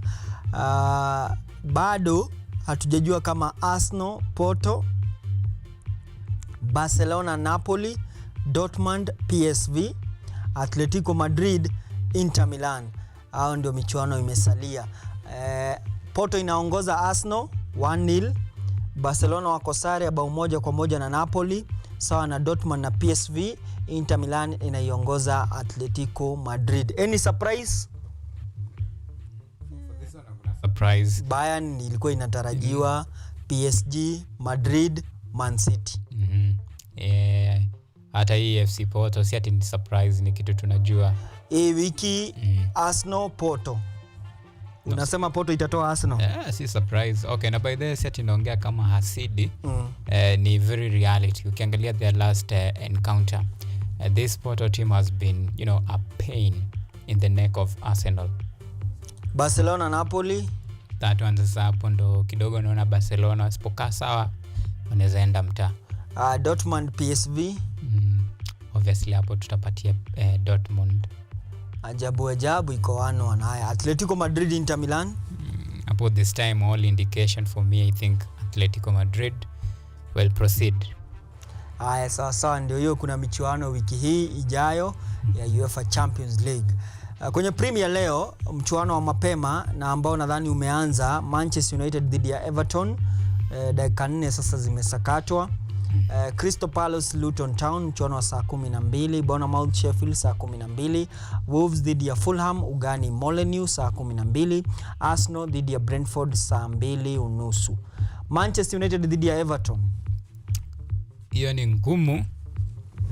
Na I think Manchester mko na upper hand, mnaweza win this one, lakini it's not easy because mimi my worry inakwanga Manchester United after a very impressive season, or rather impressive form, slight slip then when affecting it for quite a long time. So that is my worry. So this one, although inakaa very easy one, but inaweza kuwa tricky kidogo, but I fancy Manchester United to win against Everton. Kwa wale ambao mnaekelea bet live, sikiza hizi statistic. Manchester United imeshinda michuano yote mitatu dhidi ya Everton tangu msimu jana, na Everton nao hawajafanikiwa kupata ushindi kwenye michuano 30 ambao wamesakata Old Trafford. Mara ya mwisho walipata ushindi dhidi ya kocha Roberto Martinez, wakati ule walikuwa wanafunzwa na David Moyes. Wakati Manchester ilikuwa ya David Moyes na Everton ilikuwa na Roberto Martinez. Haya, Manchester United 40 Premier League win against Everton is the joint most one side as against another in the competition history. Yani United wana historia kupiga Everton. Haya, nini nyingine? Everton hawajashinda kwenye michuano 10 iliyopita, wameweka sare 5 na kupoteza mara 5. Hii ndio the longest ongoing run of any side currently in the division. Haya, kufikia sasa ni dakika ya 7, nikupe lineup ndio upate kujua kama kweli Andre Onana kwenye mchuma alifanya vizuri sana dhidi ya City, sijui nini akaingiwa na jani kwenye macho, dakika za lala salama. Diego Dalot, Johnny Evans, Rafael Varane, Victor Lindelof, Kobe Mainoo, Casemiro, Scott McTominay, our striker. Garnacho, Bruno Fernandes, Marcus Rashford. Yani kulingana na kikosi ambacho kilicheza dhidi ya Man City, hamna kitu kimebadilika. Kikosi cha Everton, Jordan Pickford, Braithwaite, Tarkowski, Ben Godfrey, Michaelenko, McNeil, Onana, lakini Onana wa Everton sasa ambaye si kipa, Ghana, Harrison, Dokore. Hapa kama kawaida Sean Dyche formation yake ni 4-4-1-1. Very defensive coach. Dakika ni 8-0 ugani Old Trafford, United ikisakata dhidi ya Everton. Mchuano mwingine ambao nataka turushie macho ni mchuano, kuna Crystal Palace dhidi ya Luton Town. Crystal Palace wako nyumbani. Ni Crystal mtashinda. Uone kama, lakini Luton kawaida goal lazima itaingia. Lakini mwisho wa siku ni Crystal hapo. Uko sure atapiga Luton? Hapo niko sure. Haya, Bournemouth Sheffield United. Hapo kidogo inakaa tricky, lakini mtapatia Sheffield. Haya, ni walipigwa 6. Haya, maajabu. Wolves Fulham. Patia Fulham hapo. Arsenal Brentford ni mchuano wa saa 2:30. Arsenal tapiga mtu kuua. Ataua. Nini nyinyi liwafanyikia kupiga Brentford? Wala Chelsea wamekuwa na, usiseme Chelsea, sema timu yangu Chelsea. Sawa, timu yangu Chelsea tumekuwa na on na off season. Hatujakuwa sawa. Ndio hii injury hapa pia inatu affect kama unavyoona. So umejipanga. Tumejipanga, lakini ni mambo ya dunia haya, football huko hivyo. Leo tuko juu, kesho chini, kama nyinyi tu. Kuna time hapo mmewika. Kwani huwezi jitetea wewe? Lazima utafute vile utaweka. Fulham ikawafanya ile kitu. Kwani lazima ujitetee na mwingine. Ika confirm. So nyinyi wale watu, kwa nini umepigwa na huo kijana? Unajua huo kijana anapiganga watu tu. Anakuwa mbaya. Haya, labda Brentford have won just one in 9 visits to Arsenal in all competition. Yani mara ya mwisho walipiga ushindi 1938 pale Emirates. After losing 2-0 to West Ham and 2-1 to Fulham at the end of 2023, Arsenal, 2 Premier League London derby so far, have seen them beat Crystal Palace 5-0 and West Ham 6-0. Haya, sasa jiambie. Brentford pia ni wa London, kwa hivyo huenda wakapokea kichapo ambacho hawajatarajia. Arsenal have won all 7 of their Premier League matches in 2024, scoring 31 times and conceding just 3. They are the first side in English top flight history to have scored 30+ goal in their first 7 games in a year. History up. Wameweka historia.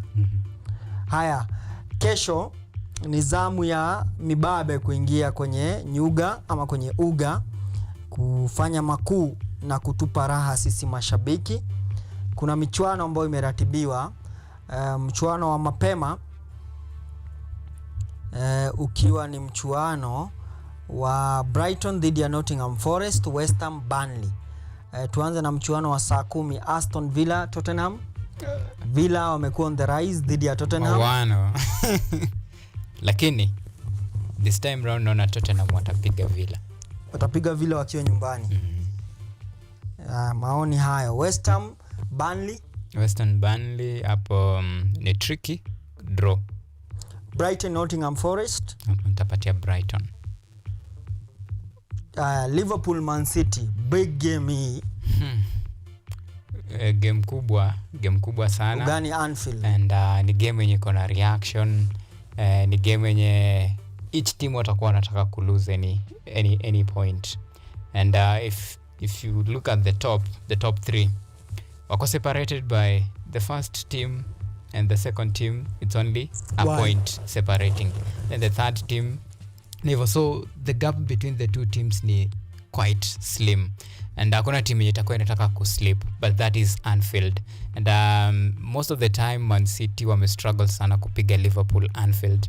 So for me, in as much as it's a tough and tricky fixture, but I think this time round itakalia Manchester City ngumu.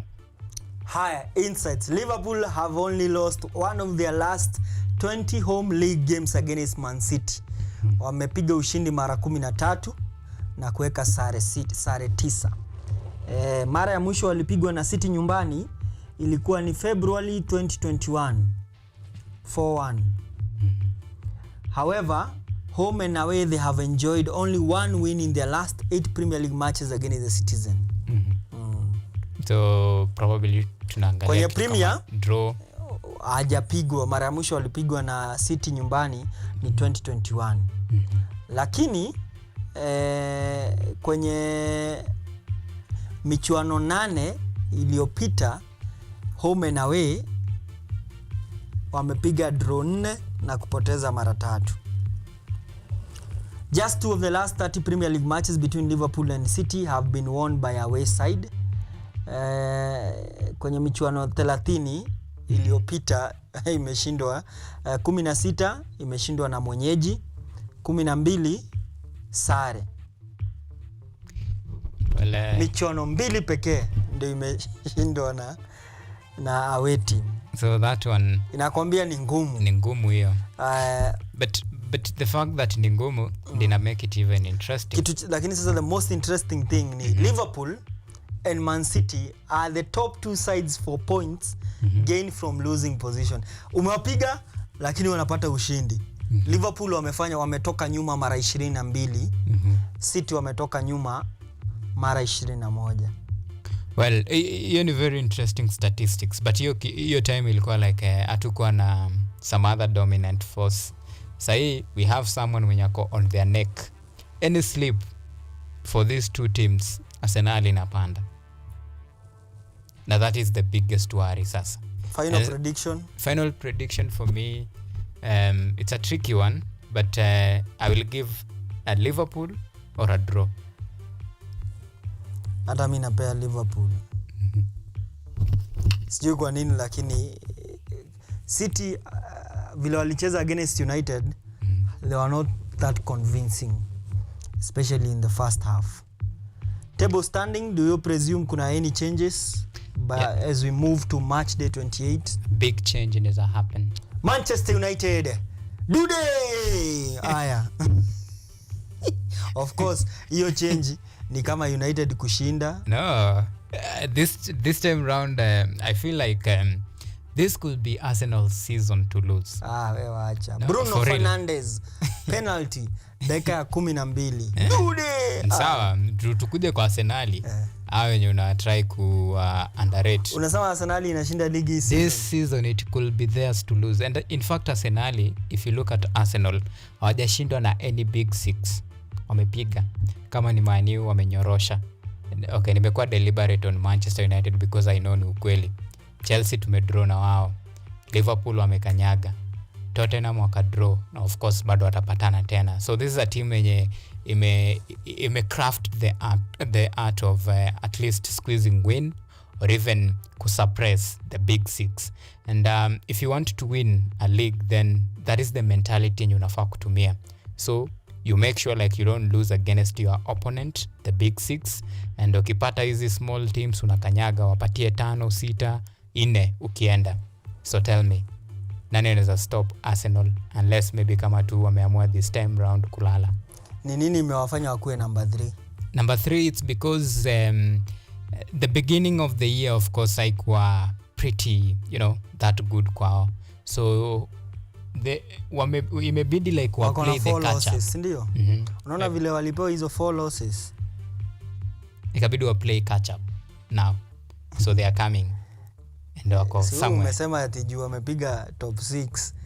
Sasa iko guaranteed. For me, ukiangalia like wanasumbua top 6.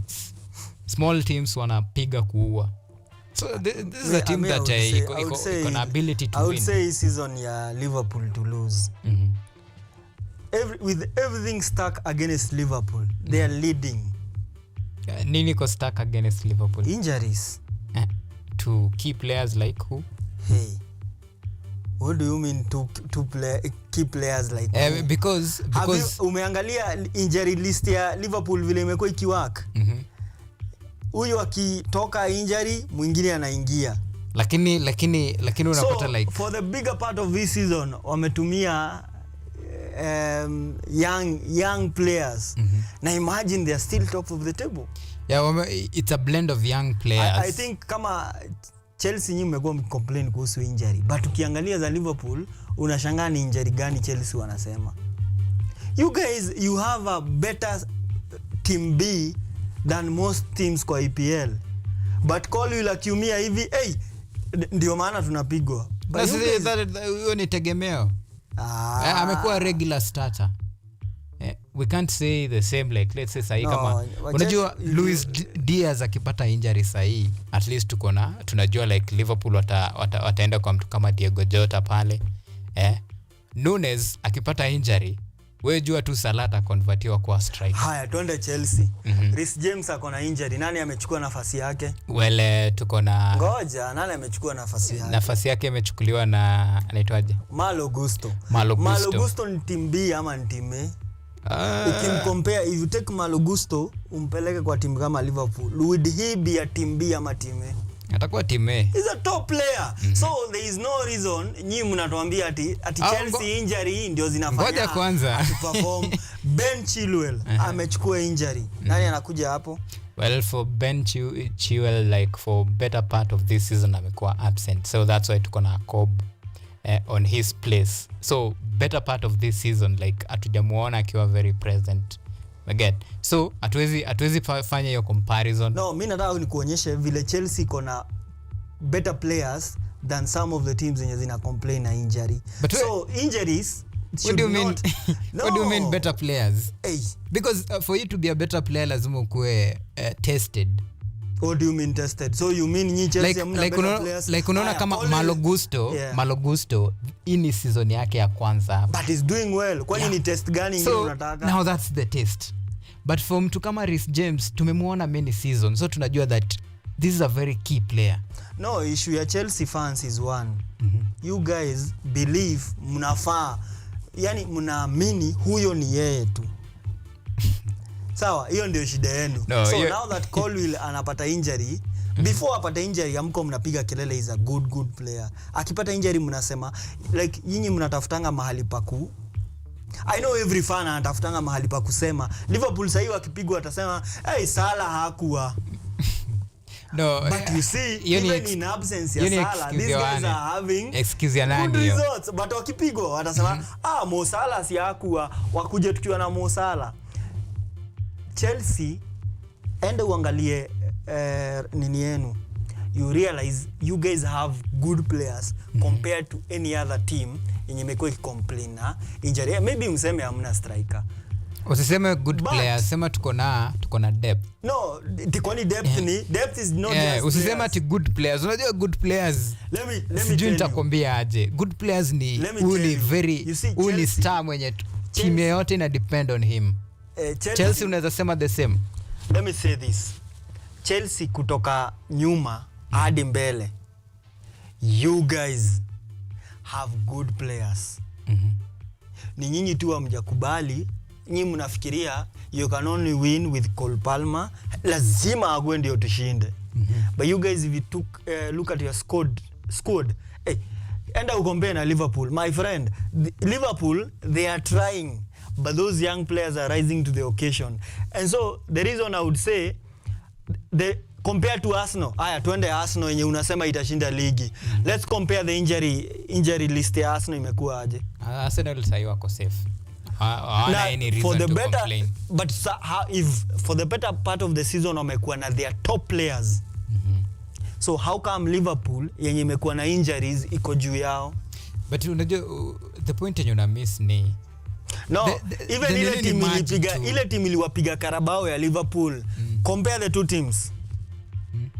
Cause hiyo ndio team inafanyia Liverpool kazi. Ile team iliwapiga Carabao Cup final ya Liverpool. You know what, anaweza google hiyo starting list nikusomee ndio uniambie who qualifies to be, ati unaweza sema msee ni mnoma, even the substitute. So that should tell you something about Liverpool. Like Liverpool, not many people before like Liverpool sahi unafata useme you are worried kwa sababu the players wenye wako injury sasa wakirudi wako in full. Wacha nikwambie, Liverpool yes ina squad depth, but wako na quality players, and that is the difference between Liverpool and Chelsea. No. Kuna mahali unakosea na utumie kizungu vizuri. What is squad depth? When we say City have squad depth, we say goja tuelewane. Squad depth is that if you remove player A and bring B, you still get the same same quality. Hiyo ndio squad depth. So useme Liverpool wako na squad depth. No. Nasema like wako na quality players but wana squad depth. Get. Wako na quality players. Yes. Huwezi kuwa na quality Chelsea player na una squad depth. Quality player ina mean ukitoa Enzo Fernandez unaleta mchezaji mwingine mwenye akona almost the same quality. Na si try and error. Liverpool ni try but haijakuwa error. So Liverpool, they have been depending on their youthful players who no one knows about, but in return it's not an error. Anakam anaperform. So quality sasa ndio tunaanza kurealize kumbe ama youngster wako na quality. Right term. Chelsea wako na a lot of players. Wacha niseme hivi. Hapana. No. By the way, we have a lot of players. Credit to Chelsea. Compared to Liverpool. Chelsea, things have not been working for them. They just have a good squad with no striker. Tuelewane. Usianze. And it's not only striker, peke yake. The front line. Usianze kudharau the whole squad ya Chelsea juu mtu mmoja afungi. The front line ndio tuko na shida. Mid yes, very fine. So useme Chelsea kuna squad. Lakini mbele don't know. Let me ask you. Petrovic, would you sell that keeper? No. So he's a good keeper. He's a good one. Malo Gusto, would you release him? Ako fine. Colwill, would you release Colwill? A youngster mwenye na prove ako fine. Badiashile, would you release that player? That one I can. Alafu unataka nani? Huyu Colwill akiumia ucheze nani? Haya, umeacha Badiashile unaleta nani? Well, sasa si Badiashile wana exchange na Thiago Silva. My friend, Thiago ako na miaka ngapi? How many For season? example, umeniuliza and I'm answering you. Atakupigia season ngapi? That is atakupigia on the most hata mpe season 2. So kumaanisha if I need to replace like so give or take wezi release Badiashile. Sawa, hiyo ujue wezi mrelease. I can. Wezi mrelease. Unless you have a better option which is of which si better option inamaanisha like I'll go to the market. Sasa si utoe. Unajua wewe sema una release na huna idea so unataka the idea. Unataka because kama sahi mimi ukiniambia Manchester United iuze Marcus Rashford, I will give you an opinion. Sasa nikikwambia Man U inafaa iuze Rashford, nafaa nikuwe na opinion ya who should take that position. Okay. Like if you ask me, mi si coach wa Man U, but season ikiisha naweza kwambia Man U should do away with this player. But nikisema do away with him, lazima nikuwe nimeingia kwa market, nimeangalia who is the better option kukam kufita hapo na probability pia kumpata. So Chelsea tulikuwa kwako. Defense tusha agree like if you're going to release Chilwell your injury prone mimi naweza mrelease. And huyo hata kuna option ati mtu unapea mpaka Ambad unataka kumrelease. Suna mrelease. Tuko na watu kama Malo Gusto. Wanaweza play that role very well. Nani mwingine anasahau kwa defense? Nani nasahau kwa defense? Unasahau Colwill. Tulikuwa na huyu kijana alipigwa loan. Twaje huyu? Kijana mdogo sana. Ni wa France. Twende hata mid. Mid tuko sawa, siwezi complain. Even off the bench, off the bench, starting to mid we are fine. Hakuna mtu wa kurelease. Hakuna mtu wa kurelease. Na mbona unachongoa timu yako unasema ati haina quality? Si chongoi, mimi niko proud of Chelsea. Quality player, watu mmenunua 100 unasema quality. Pale mbele. Haya, twende mbele. Mbele tuna shida. Shida iko wapi? Me I think the only person mwenye ana try Chelsea pale at least hapo kwa front line naweza patia Raheem Sterling na huyu kijana ametoka City. Cole Palmer. Si wanajaribu. In fact, let me as a fan from another team, let me tell you the truth. Those are your best players. Good. Wacha kusema wanajaribu. Good. The best lakini kama mta organize award season Chelsea awards alafu mkose kupea Raheem Sterling na Cole Palmer, who are you awarding? Those guys are your best players for this season. Our best players. Yes. But we toka hapo. Tuko na wengi. Hao ni starting, sawa? Kuna mtu mmoja hujataja, Nicholas Jackson. Okay. Jackson ako sawa. Promising. Lakini hatuwezi depend. Ngoja, thank you. Umesema promising. So he's a good player. He's a quality player. Tutampea time. Ninyi mmempea pressure unnecessary. Jackson is not a starter, but you guys mnataka aanze na afu. Si umesema ni for the future. Hakuna option. Ngoja, si umesema ni for the future. Yeah, for future like so for the future uko ready, ina mean you are ready kumgojea hata after 2 seasons. Sawa. No, so which is your now? Like, if Nicholas Jackson is your now, is your future, who is your now? Well, sasa hiyo that's the big question. That's unaona nyinyi mnataka mmempea kazi ya nao na mmempangia future. Now so the discussion ni like tulikuwa tuna compare Chelsea, Liverpool. Yeah. Tukaenda every area tukaambia hivi. Now penye mimi na argue na wewe ni unaona kwa front line. Hatuwezi compare the attacking front line ya Chelsea na Liverpool because Liverpool kwa front line wako lethal. But you see, you don't just win it uko mbele. So okay, nyinyi mkose basi kama uko mbele mko vibaya msifunge. Sawa? Msifunge, but mbona mnafungwa kama ni mbele tu mko na shida? Kila team inafungwa. Hapana. The point ni if you get chances, convert the chances. Quality mahali ya mko. Sisi the only thing tuna miss ni we have a lot of chances but we are not converting the chances. Na hiyo ndio inatucost. Because at the end of the day game ni it's all about, winning. Utakuwa counted for the goals you score and the matches that you win. Skiza, tukifunga kipindi nikupe a good lineup ya wale watu walichezea Liverpool kwa faini wa Carabao. Keller, goalkeeper. Do you even know which ananiwa country gani? Wacha na country. Najua ni second choice goalkeeper wa Liverpool. Same case na Chelsea. Tuko na second choice goalkeeper. Explain Kela anashikanga aje. Bradley. Huyo naye ni starter sahi. Ni a young boy amepewa chance. In fact, I'll score very beautiful. Unasikia vile unaanza? No, I know like yes, the same case tunaweza argue na Cole Palmer. So, Bradley before hii season ungekewa Bradley na Malo Gusto, ungenunua nani? Before si Bradley umeanza kumuona sasa unaanza kusema ame scored a good goal, umekewa Malo Gusto, Bradley ungenunua nani? Well, don't be, just be an honest. I'm telling you, I'll go for experience and I'll go for Malo Gusto because thank you. So hiyo ndio difference. Tested and tried. That's the difference nakwambia. Lazima ukubali Liverpool timu yenye wanawake nayo saa hii. Endelea kusoma. Timu yenye wanawake nayo saa hii. Endelea kusoma kikosi. Haya, Konate. Konate. Sasa Konate si ni mtu tunajua kuna experience, amekuwa hapo ni regular starter. Van Dijk. Who is Van Dijk? Si Van Dijk unajua ni experience, the best. But is it ni Van Dijk mwenyewe unajua?